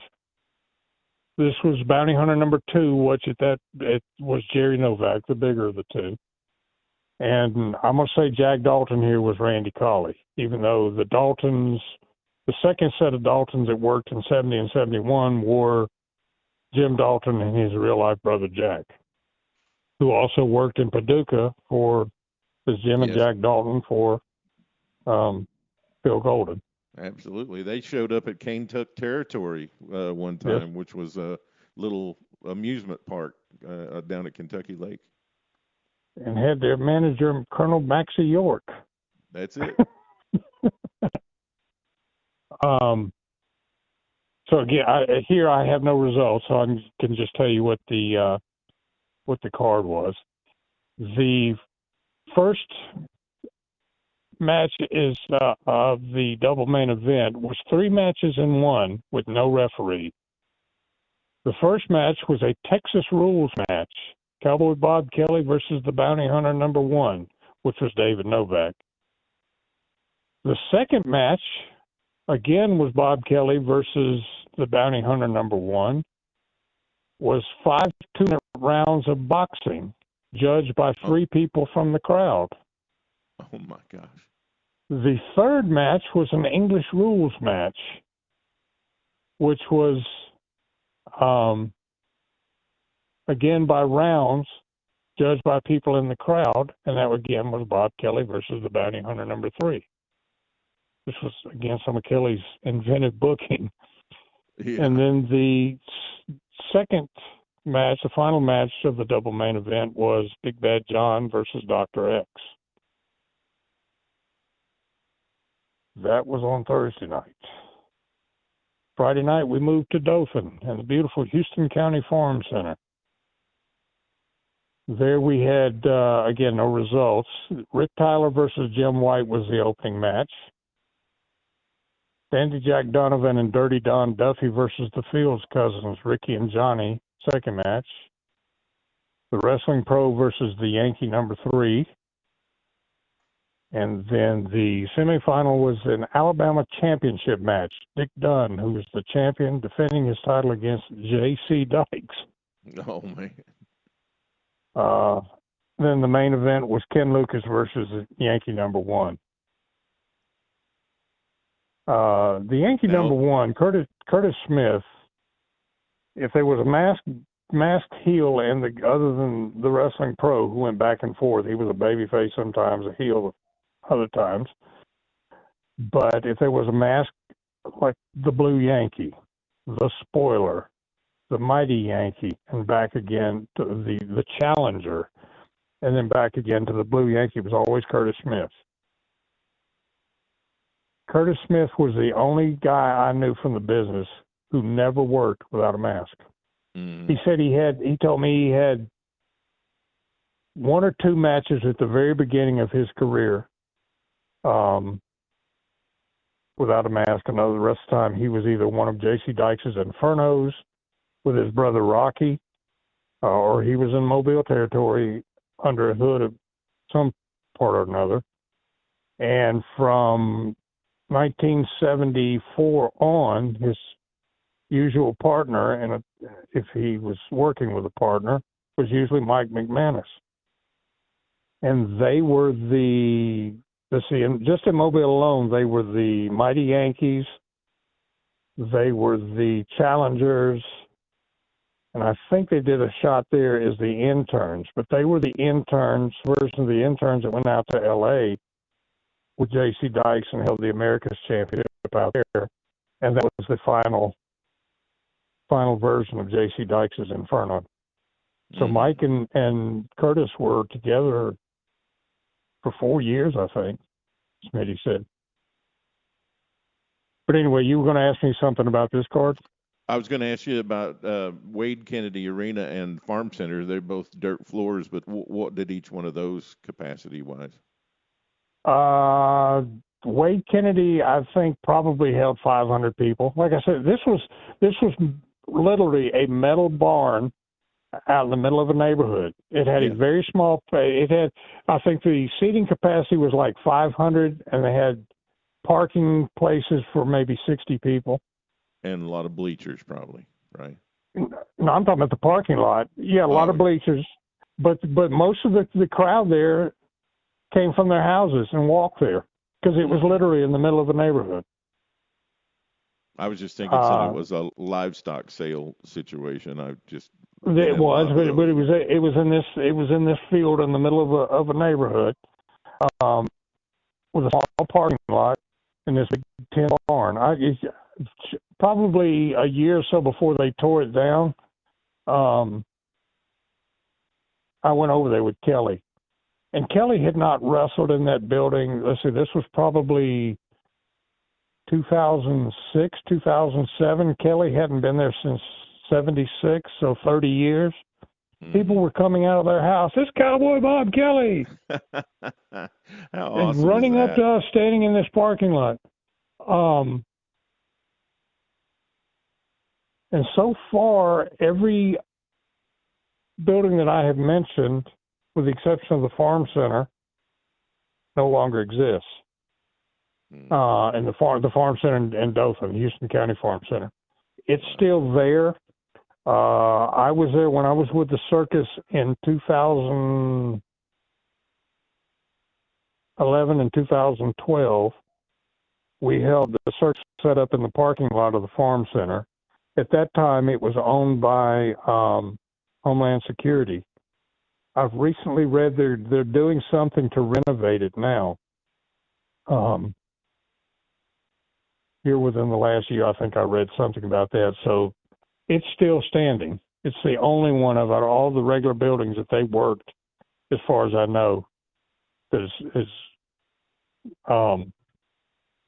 still standing. In fact, Laurel, which is where they used to run on Monday nights in Mississippi until November 1973, and this was a nice city auditorium. You know, that had been there since the 50s. You know, like most small cities that have a city auditorium. You know, it was very similar to that. It burned down in November 1973, and they never went back into Laurel. And see, on Saturday nights, they used to run, I take that back. On Friday nights, they ran Meridian at a building out at the fairgrounds there. So I'm not sure what it was like. I've never been able to find. It's no longer there either. I've never been able to find any newspapers online or anything like that that even lists Meridian. So I've never had results from Meridian. So I don't know how that city worked. That again was one of Kelly's Mississippi towns. But the fairgrounds has been abandoned now. At least the last time I looked, which was probably 5 or 6 years ago on Google Maps. That fairgrounds is abandoned. And there's an old building out there, but it's not big enough to have been something that they'd run matches in. That's sad. Probably a kiosk for games or food or something. But anyway. And all the remnants of the territory are just gone. That's just sad. Yeah, it is bad. Stuff like that. Okay, so on Saturday night, now I'm not sure what they ran on Rocky's End. Usually they ran somewhere like Andalusia, or I don't know if they were still running Quincy this late in the game or not. I know in the 60s and early 70s they ran Quincy, Florida, which is just outside of Jacksonville. Tells you how far these guys had to go. So they would do live TV on Saturday afternoons in Dothan and then drive to Quincy the days they did that. Or if they did Ozark, but they usually didn't run Ozark unless they weren't running Dothan because they were so close together. They were only like 15 miles apart. So I'm not sure where they were running on Saturday night on Rocky's End, but I know they were. But here, let me see. On Saturdays on the Mississippi end, they ran Gulfport. So let me pull up Gulfport real quick. Forgot to pull it up. Which, for people who are not familiar with the area, Gulfport is south of Biloxi. Is that right? No, actually, if you took Highway 90 out of Mobile, it runs. You go Mobile, cross the Mississippi state line, and you're almost immediately in Pascagoula. You go another 10, 12 miles, you're in Biloxi. You go another 20 miles, you're in Gulfport. Gulfport is west of Biloxi. West. They ran Gulfport rather than Biloxi, right? Yes. I don't know. I don't know why they ever did that. They never ran, at least as long as Lee had it. They never ran Biloxi. Now they would run Biloxi back during the days when it was kind of split between Joe Gunther and Billy Romanoff. They would run Biloxi every once in a while, but it was never a regular weekly show. They would run 3 weeks, be gone 6 months, come back, run 3 weeks, be gone 6 months. It was strange. Biloxi, I don't know if it was the military didn't want something like that for their airmen to go get in fights over, or what the deal was, or they couldn't compete with the bars and the houses of prostitution that were right outside Keesler Air Force Base, or what the deal was, but they just never ran there. But yeah, Gulfport was a regular town from 68 to I think 76. Hold on, my computer's thinking. I'm waiting to get into my clippings here.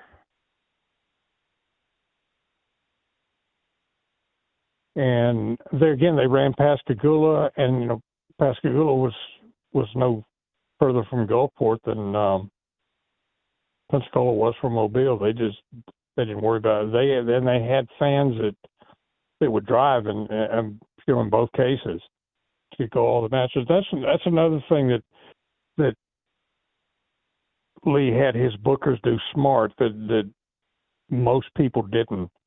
And one thing the few weeks I worked for Ron Fuller that aggravated me about Fuller's booking. He would book the same card in every town, same finishes, same everything. So if you had except Pensacola, they would always do something different in Pensacola because Pensacola was close enough where somebody could drive. Mm-hmm. But if you had somebody that was, industrious enough that lived in Mobile or lived in Montgomery, that would drive, 2 hours up the road to Birmingham or an hour and a half down to Mobile, they'd see the same match, the same finish, the same everything. And that just to me it was lazy booking. Yeah. And no knock on Ron because he did good business, in that territory after he bought it. But I'm sure you had fans that lived in between that probably went to both. Oh, I'm sure. Okay, June here. So Saturday night was in Gulfport, and this one here I actually have results. The opening match, Frank Dalton beat Randy Colley in 11 minutes. So again, that intern had to have been Randy, or that Jack Dalton had to have been Randy Colley. And why they booked him over there as Jack Dalton, I have no idea. Or maybe it was just a misprint on the cards. Dothan, Rocky had a guy that worked in his office named Shorty Turner. He was also the guy that rang the bell at the farm center. Couldn't spell to save his life. If you come across some Dothan car, I don't know if we'll come to them while we're looking at here, but some of the spellings of these people's names are just atrocious. But the second match was supposed to be David Novak, the bounty hunter #1, against Armand Hussein. Armand Hussein did not show up, so Big Bad John replaced him. And he won that match on disqualification when bounty hunter #2 came out, and they double teamed John. The semifinal was Dr. X and Randy Colley teamed to take on Frank Dalton and a young man by the name of Anthony Shane. Anthony Shane's name was Anthony Shane Hatfield. He was one of Bobby Field's 3 sons. He never wrestled as far as I know, except for this one match. He was always a referee, and he worked as either Anthony Shane or Tony Shane. Wow. That was it, huh? Yep. And then the main event was Big Bad John and Bobby Fields against the Bounty Hunters, which was won by Fields and John when Big Bad John pinned Bounty Hunter #2. So that was the first week of June. Any questions about any of those cards? No, I just wish, it just seemed like just a compact territory. You know what I mean? Yeah, and the furthest trip was, depending, most of the guys either lived in Mobile or Pensacola. Lee lived in Irvington, out at the racetrack. He had a home on the grounds of the racetrack. And plus he also had the Fields Brothers Ranch in Loxley, which was on the other side of Mobile Bay, between Mobile and Pensacola.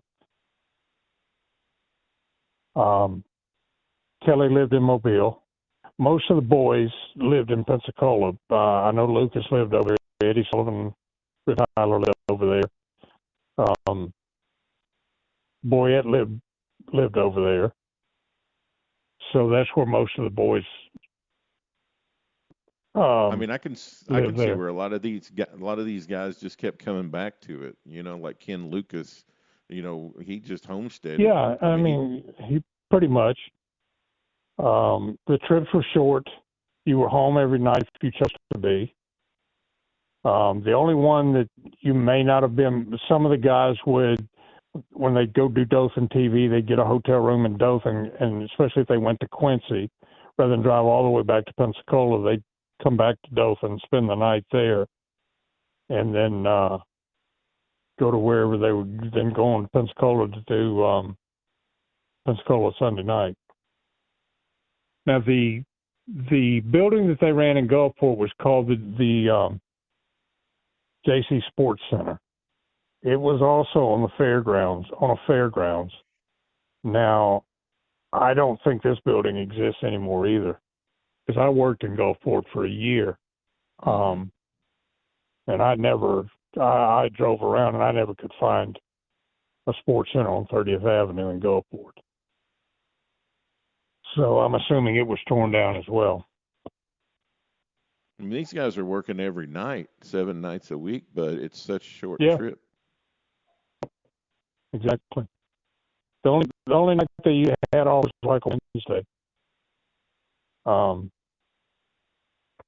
And then sometimes they'd fill in, they'd find a spot show somewhere in Mississippi, or, they'd work, high school in Niceville, Florida, or something like that.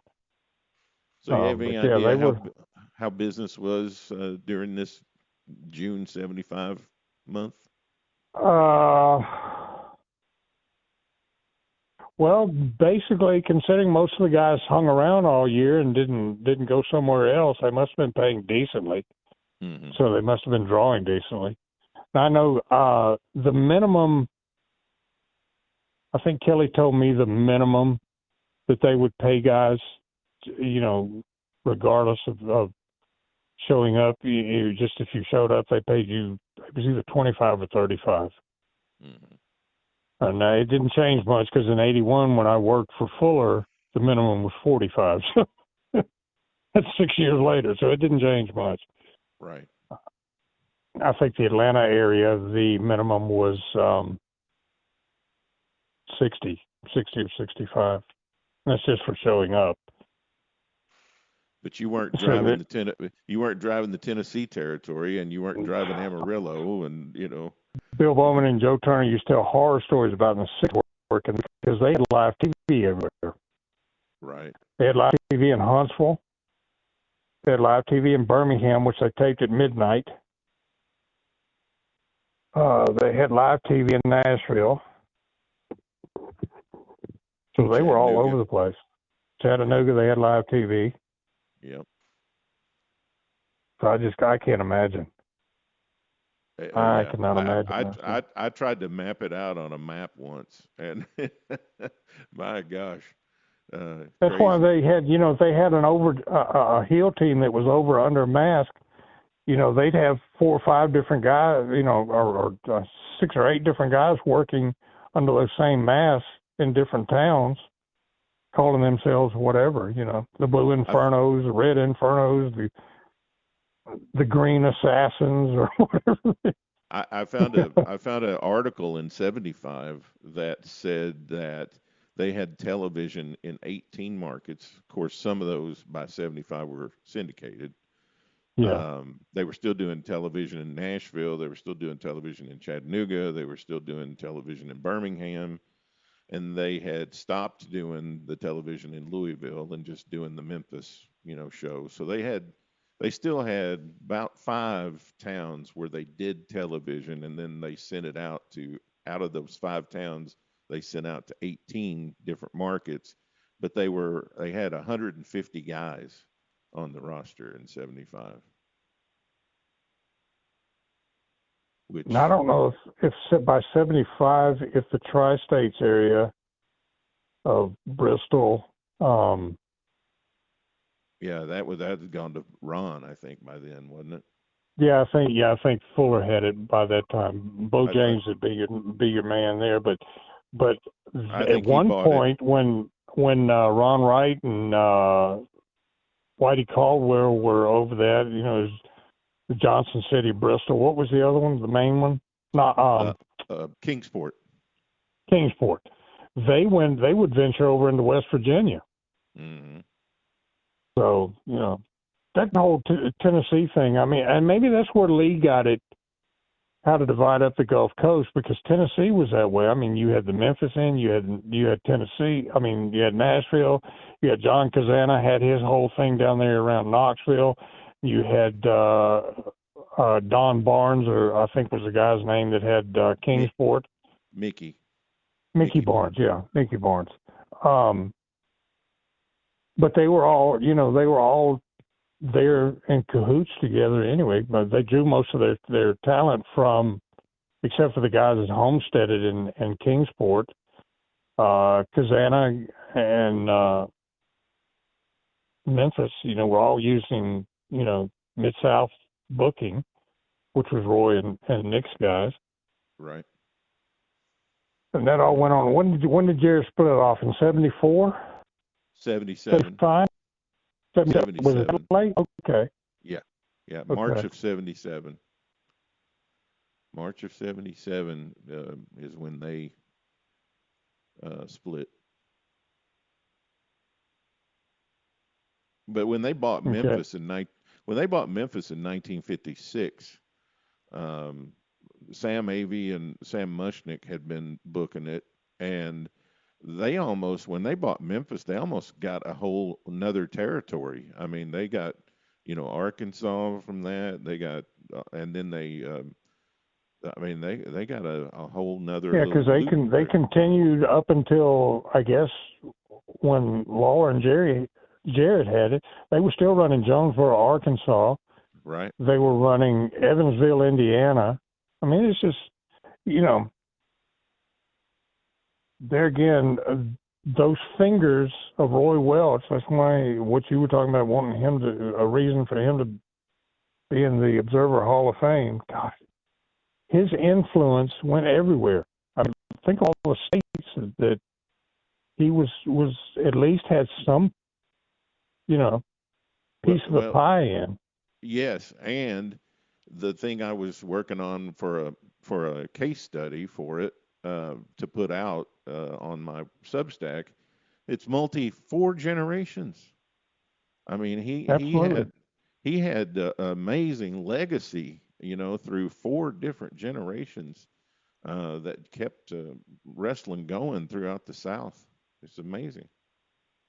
Yeah, at the time that wrestling was still territorial, Ron Southeastern was one of the last to fall, Southeastern/Continental. At that point, I want to say mid-'80s, there were 27 different members of the Welch family or connected to the Welches, some through marriage or whatever, that had either wrestled, promoted, something. And then it's probably larger than that, because when I did that count, when I made that list, I didn't count any of Bobby Fields' kids, who all either wrestled or refereed.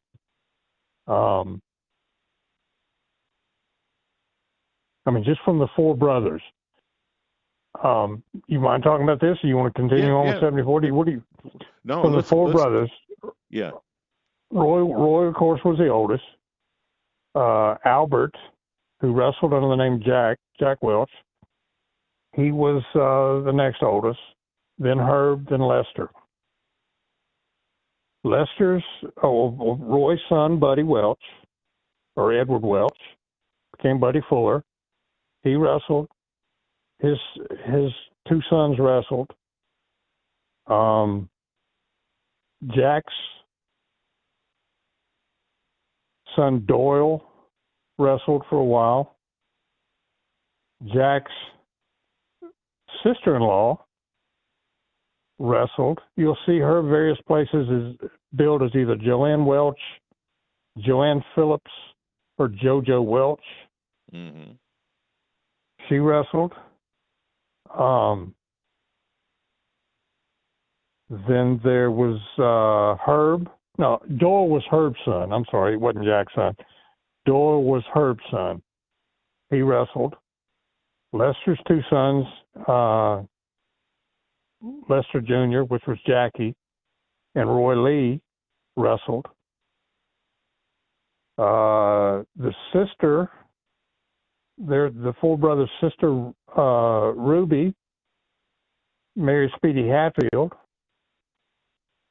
His 3 sons, Lee, Don, and Bobby Hatfield, the Fields brothers.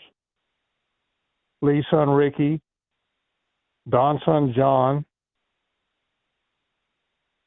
Bobby's kids, Anthony, Bobby Jr., and Randy, all refereed and or wrestled.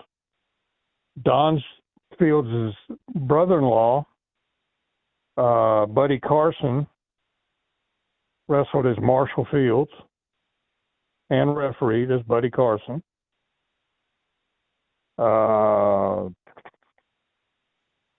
Roy Welch's daughter married Bill Golden.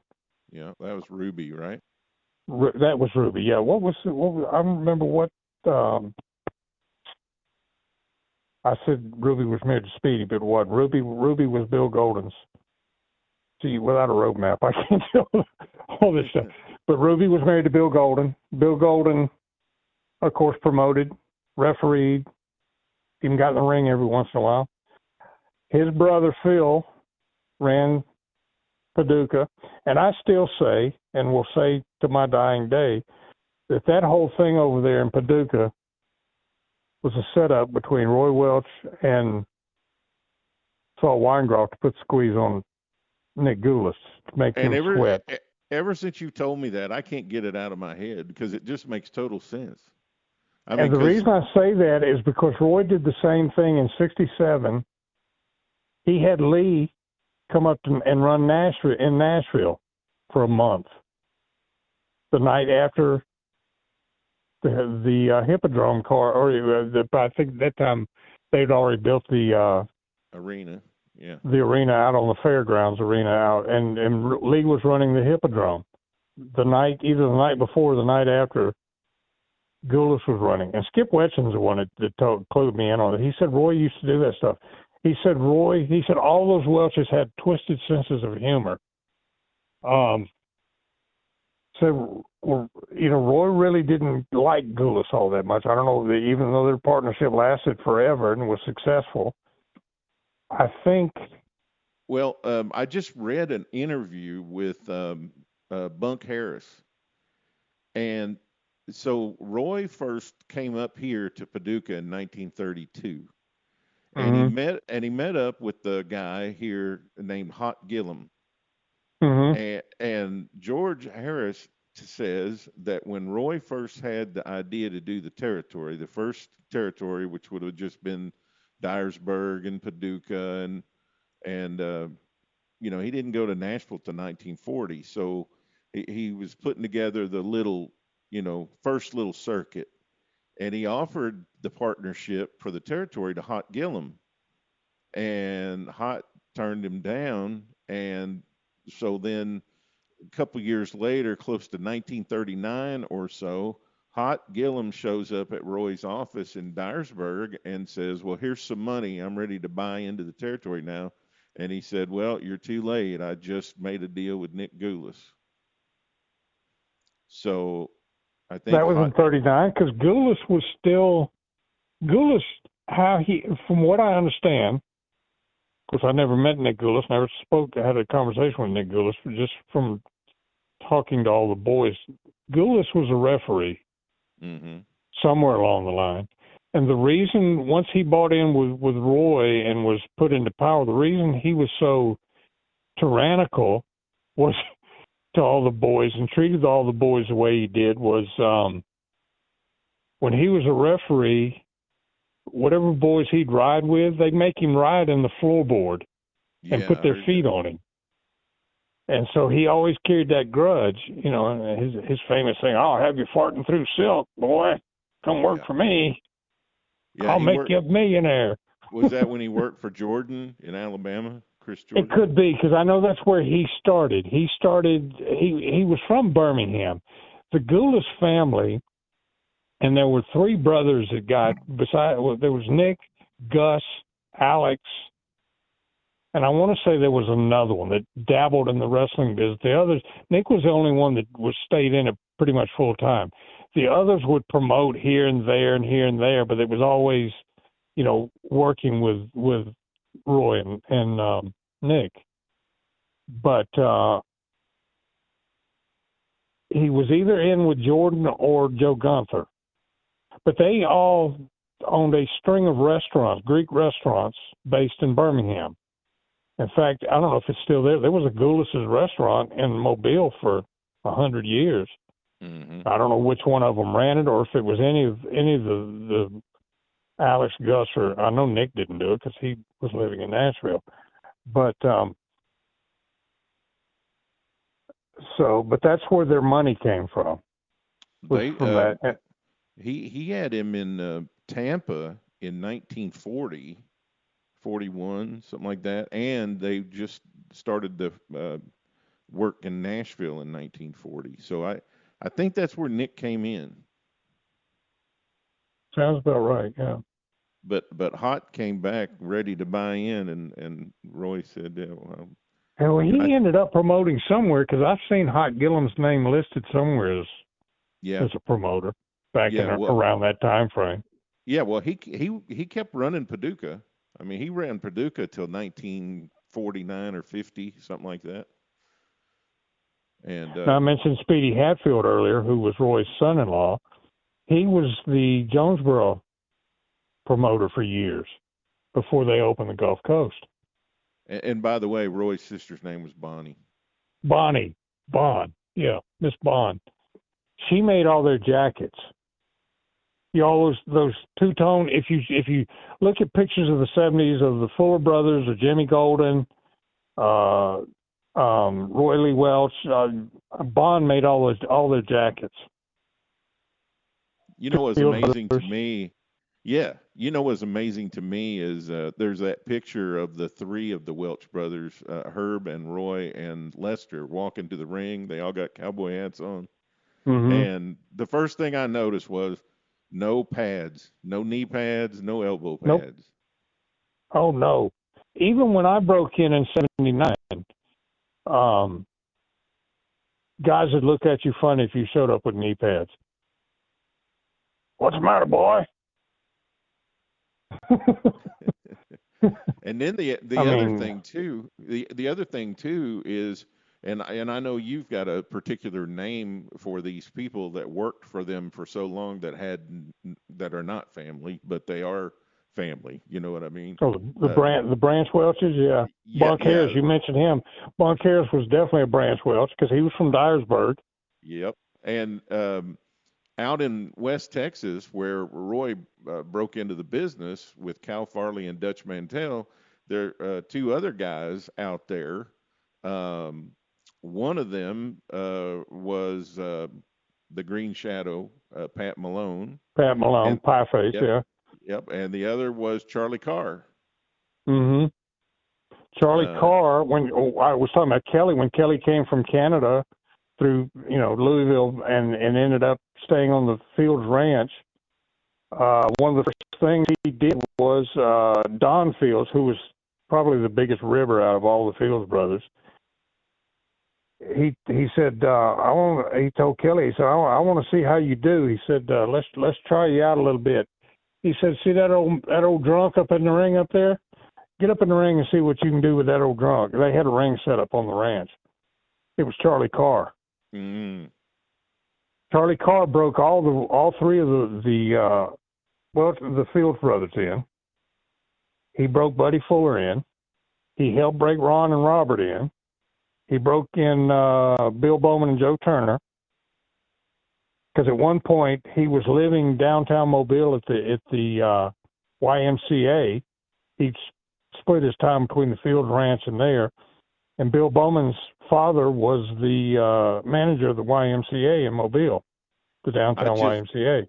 I just read Kurt Nielsen's Plowboy Frazier book. I did too. Yeah, and he talked about, he's looked at this small guy and thought, oh man, I can take this guy, but ended up roughing him up pretty good. Did you read Don Fargo's book? It is on its way to me. I have not read it. Not to give anything away, but it's just he talks about how he broke in the business in Ohio. He went to Al Haft. Al Haft did the same thing, put him in the ring with an old old shooter by the name of Jules Speedy Lawrence. Well, now Fargo thought, here I am, this bodybuilder. I'm gonna get in here with this broke down old hayseed, up in there. And he said Lawrence stretched him from one end of the ring to the other. I mean, that's how you broke guys in those days. Well, see, now that was the stopover. See, Roy left West Texas, and then he went up, and Al Haft was running Ohio, just kind of getting started running Ohio. And he worked in Ohio and a little bit in Battle Creek, Michigan. He worked in Toledo, and he stayed up there about 3 months, and then he started working his way south through Indiana, Kentucky, and then I think when he got down to Indiana, Kentucky, Tennessee, he thought, I can do here what I saw in West Texas and what I saw in Al Haft in Ohio. I Mm-hmm. can I can I can build me a little circuit here. And it's just amazing that when you go back and the way Dutch Mantel broke in people in Amarillo, the way Al Haft broke in people, and Roy, instituted all that stuff. And Yeah. if you go back to your list, I mean, it's over 30 family members. Plus, you got all these other guys like Pat Malone and Charlie Carr. How many people do you think was influential in the business Oh yeah, because of because Roy? definitely Roy had his crew, and that's what he built the Mobile territory around when he sent Buddy down here or down there. I'm in Atlanta. Um, but he had Charlie Carr. He had Mario Galento. Uh, of course, the three Fields brothers, his family. He had Lester. He had Herb. Jack would work every once in a while. Jack promoted Dothan um, when they finally opened the territory up where his buddy had Mobile, Pensacola, and that area there. Dothan, this was all pre-interstate, so Dothan was a bit of a haul away, but Jack was the promoter there. Of course, he was listed under his real name, Albert Welch, not to put the two together. But Jack had a bad habit, even up until Lee bought the territory, including Dothan in the early 60s. Jack had a habit of billing some major superstar to be on his card, and damn it, he had traveling issues. He can't make the main event. I'm going to work the main event. Jack would put himself.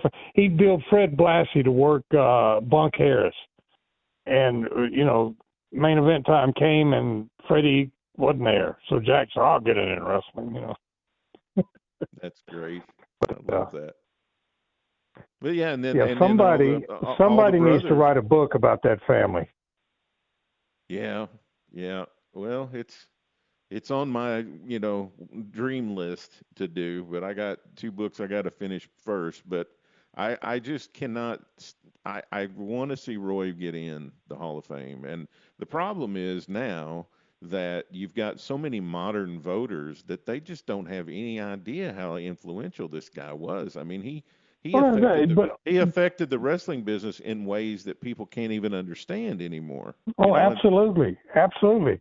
And through him, his brothers, Herb. Probably the biggest name that Herb Welch broke into business was Dave Schultz. Yes. But Herb trained a ton of guys, and I won't And break I don't. kayfabe while we're on air, but remind me later to tell you there's another member of the Welch family that a lot of people, well, I'd say 90% of the people that know who this person is, and you know who he is. He is actually a member of the Welch family too, but it's never been known. Well, But I'll leave I'm it at gonna. that. I'll I'll pique your get that. curiosity, and I'll leave it at that. I want to um, wrap up the show now. but yeah, I mean, you go through Roy, Buddy, and look at where all Buddy promoted. Buddy promoted Florida. He had a hand in Florida, as did Lester. Had a hand in Georgia, as did Lester. Buddy bought out not Rod Ernie Fenton. Muhammad, but the Rod Fenton out in Rod. Arizona, Yes, Tucson and Phoenix. and ran out there. And if you look at the cards that were run out there, look at the names on those cards: Mario Galento, Greg Peterson, Dick Dunn, guys that were from this area here. You bet. You bet. I mean, just amazing effect on the wrestling business. And I don't want to take anything away from Jerry, but Roy mentored Jerry Jarrett and Absolutely. brought him into Memphis and made him the booker and supported him and Jerry did a lot of great things. I mean, he opened up Louisville, he opened up Evansville, and all that. But he did it with Roy's backing. He was Yeah. worked for Roy, and everything that came after when Jerry and Nick split. One of the amazing things was he partnered with Buddy Fuller, but they didn't call it Jarrett Fuller Wrestling. They called it Jarrett Welch Wrestling. Hmm. And they were going to take advantage of the Welch name because it still meant something, and it still means something. And I just want to get Roy in the Hall of Fame. Well, one of the things that's indicative, you remember back, do you ever get the Wrestling Review magazines back Yes. before the Canadian company bought them out and they became, Oh yeah, they were awesome. you make it, it was Wrestling Monthly that Jerry Lawler did the cartoonings for. He did a cartoon, and Saul Weingroff had a column in the Wrestling Review, but he did a cartoon that Saul Weingroff ran on in one of his columns that is indicative of the reach that promotion had. It was a cartoon of Lance Russell sitting at a desk on the moon saying, "We present the first, Welch Gulas presents the first wrestling card ever held on the moon." That was what it was like. Yes. Yeah. But, in a way, you look at an even further connection with Jarrett and Welch. Who was Roy's right hand in that office? Tenny Jarrett. Christine, yeah. Same thing. Jarrett's office. Who was his right hand? Pat What's her Malone? name? No, Miss Richardson. Yeah, Tommy that's Rich's right. mother.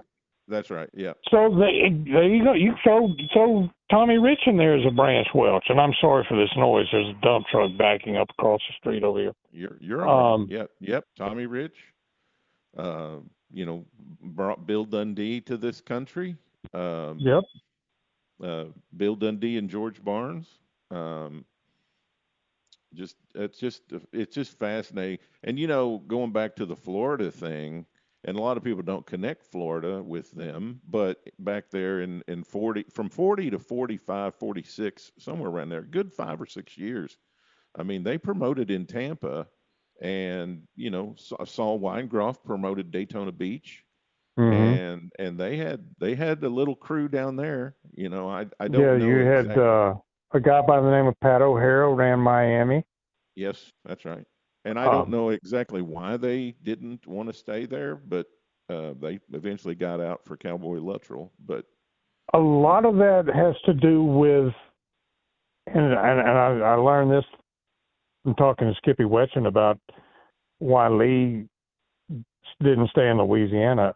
A lot of it had to do with the local politics and how much of a cut they wanted and all that stuff. And, who knows, Tim Deals. we're not exactly philanthropists, if you take my opinion. Everybody talks about Angelo Poffo being a miser. The Welches could give him a run for his money. Yep, they knew how to do it. But Tim Deals has done a fascinating book. I mean, he does Tennessee with me here on the show, and he did a Tennessee Athletic Commission book. And just if you look at the amount of money they paid in tax to the commission, and I doubt that they reported everything, but I mean, just an amazing amount of money they made just in the state of Tennessee. I mean, not taking in Kentucky and Missouri and Arkansas and Mississippi and Alabama. Yeah, absolutely. Yeah, Bobby Fields. I'm not Bobby Fields. Bobby Simmons. The only time he worked as a full-time wrestler, because most people know him as a referee, and then Barnett's office manager here in Georgia. But he he went to Tom Ernesto, who was booking Atlanta at the time, and said, look, I want to try wrestling full-time. I've never, I want to be a full-time wrestler, and I know they're not going to let me do it here in Georgia. Can you help me out? Tom picked up the phone, called Rocky McGuire, and sent him down to Mobile. This was at the beginning of '77. Kelly was gone. Kelly had retired by that time, so between Rocky and Rip Tyler, they were pretty much booking and running everything for Lee. With Kelly quit, they pretty much let Mississippi die because neither Bobby nor Speedy Hatfield wanted to continue to deal with it over there, even though Speedy was living there. Speedy was living in Mosdale, Mississippi, wherever the hell that is at the time. But that's who held the promoter's license for Mississippi was Speedy Hatfield. But they had, I want to say the name of the town was Macomb, Mississippi. They booked over there. They booked Bobby. A handful of other guys to work over there. Bobby, when he got over there, the only people there were Speedy Hatfield, who was refereeing, Sonny King, Kurt Von Hess. That was the only three that showed up. Nobody else showed up. So Speedy walked out and looked at the crowd and came back and said, we got them outnumbered. There's more of us here in the dressing room than there is in the audience. So Bobby Fields was there, and he said, here's what we're going to do. He said, we're going to have one match. He said Bobby Simmons and Kurt Von Hess out there. He said, you guys work about 25, 30 minutes. Kurt's going to get heat on you, Bobby, and then Sonny's going to roll out and make the save, and then they're going to fight for 10, 15 minutes, then we're going to go home. Bobby said they worked the deal. He and Kurt Von Hess worked about 25, 30 minutes. He was getting heat on Bobby. Sonny King came out. Bobby rolled out of the ring. Sonny King took over. Bobby said he got back to the dressing room. There's this little guy standing there with his hand out saying, I'm from the Mississippi State Athletic Commission. Said, do you have your license? Bobby said, no, I don't have a license. He said, well, I can sell you one right here. He said, it'll be $10. Bobby said, I only got paid $15. He said, you can keep your license. I'm not even coming back here. And he walked out, and that was it. Oh, man. I mean, that's just the way the business was back in those days, man. Yeah, anybody that could get a cut, and the promoters all went along with it because that kind of greased the wheels. Of course. They weren't and they didn't have the money Barnett did to buy, state officials and, hobnob with the people, like Barnett did here in Georgia. Yes. Well, I'm going to wrap it up for today, man. Another great show. Thank you for coming on. I mean, your knowledge and your depth of experience, and it's just a wonderful thing. And I'm so happy, to have you to be on here to talk about this territory and talk about these things, because I want to keep these things out there for people. And Michael, you've accumulated all this knowledge and all this stuff over the years, and I want to keep sharing it. So thank you so much. Absolutely. Well, when you get ready, when you're able, and we're both still alive and kicking, we'll work on the Welch book together. I tried to do one about 15 years. No, it's been long. Yeah, about 15 years ago. And I tried to do it right. I approached the Gulf Coast reunion one year. I approached Roy Lee Welch, and he was Lester's youngest son, and Ron and Robert. They were all there, and Jimmy Golden. And we'll get back to you. I thought, well, let's see that, because they've got ingrained in them too. They've got ingrained that kayfabe mentality. In fact, I was shocked when Ron started doing his own podcast, and even then, he didn't totally open up. Right. But not only that, but they've also got that. As Bob Boyer told me one time, where do you think the term "Welch on a deal" comes from? You know, they were seeing dollar signs for themselves, and what can I make out of it? And I got firsthand experience about that, and I'll tell you about that another time too, in dealing with the Welches on money and stuff like that.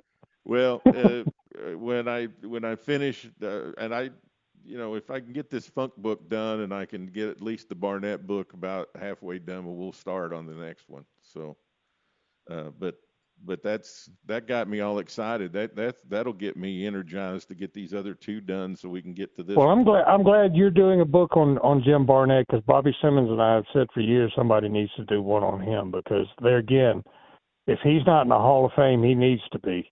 Yes. Just for the influence he had. Oh, absolutely. All right. Well, thank you, Michael. I appreciate it. All right. Thank you, Tony. I appreciate it. Well, that conversation could have gone on forever. I enjoy so much talking to Michael, as you can tell. And actually, after we finished recording the show, he and I talked another hour about some great things in the Welch family, because Michael's helping me put together. He's one of several historians and enthusiasts that are helping me put together another series for Briscoe and Bradshaw on Roy Welch and the Welch family. And that will be, we will start recording that here very, very soon, in the next week or so. And there's been so many people that have been helping, and I'm going to make a list of those and mention all of those, both on the Stories with Briscoe Bradshaw show when we do it, and also here on the Time Tunnel show, because so many people that are involved here also that help me all the time by giving me things that they found and sharing information. And Michael Norris is at the top of the list. And so he'll be back again coming up next year in 2026, as we dive into 1976 in all the territories throughout pro wrestling. And Michael is a part of our family now. I'm not letting him go. He's got to stay here, and he's got to help us, and he's got to continue his important work with the Gulf Coast Territory and with the Welch family. I publish that history newsletter every single day called The Daily Chronicle. I talked about it at the top of the show. You can find that on our Substack channel, and you can also be a premium subscriber for just $5 a month or $50 a year if you want to save $10. And you get those analysis and writing on the history of territory wrestling in the Evolution of Pro Wrestling series. You can also come and join our Facebook channel, our Facebook group, Pro Wrestling Time Tunnel. Follow me on X at Tony Richards 4. And coming up here on the show, we have Steve Gennarelli making another appearance with the WWF in 1975. Also coming up, Tim Deals in 1975 in the Tennessee Territory. We're going to cover Amarillo, 1975. We're going to cover East Texas, Dallas, Fort Worth, Houston with Greg Klein. And in addition to those, we are also going to have a fantastic Thanksgiving special that I'm working on. I'm trying to pull together that show, and a great Christmas episode coming up, and a great two-part episode to wrap up 1975 and 1985 and move into 1976 and 1986 for the New Year week and weekend. So it's going to be a lot of great stuff here at the Time Tunnel. Thank you so much for sharing our show with other people that you think would be totally interested. We only talk about pro wrestling history here. Now, every now and then something sneaks in about the modern product, but it's very, very minuscule. We talk pro wrestling history, specifically in the territory era, from the late 20s to 1990, and really a lot of focus in the 60s, 70s, and 80s. And if you think that somebody would enjoy being part of that, invite them to join our community in some way, either through the newsletter, the Facebook group, the X channel, or here on the Pro Wrestling Time Tunnel podcast. Thank you so much, everybody, for joining. We will be back here again with another show next week with Steve Gennarelli. And I thank you so much for all your listening, all your watching, and all your sharing. Join us again here next week.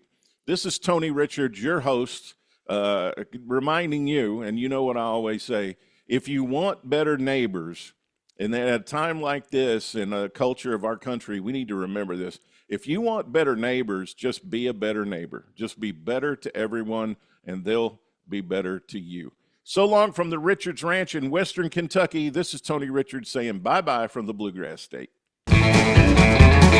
Thanks for tuning in to the Pro Wrestling Time Tunnel Podcast. Tune in for another great episode next week, interviewing wrestlers, referees, and media personalities that have made the sport of professional wrestling great. We'll release a new episode soon. Don't you dare miss it.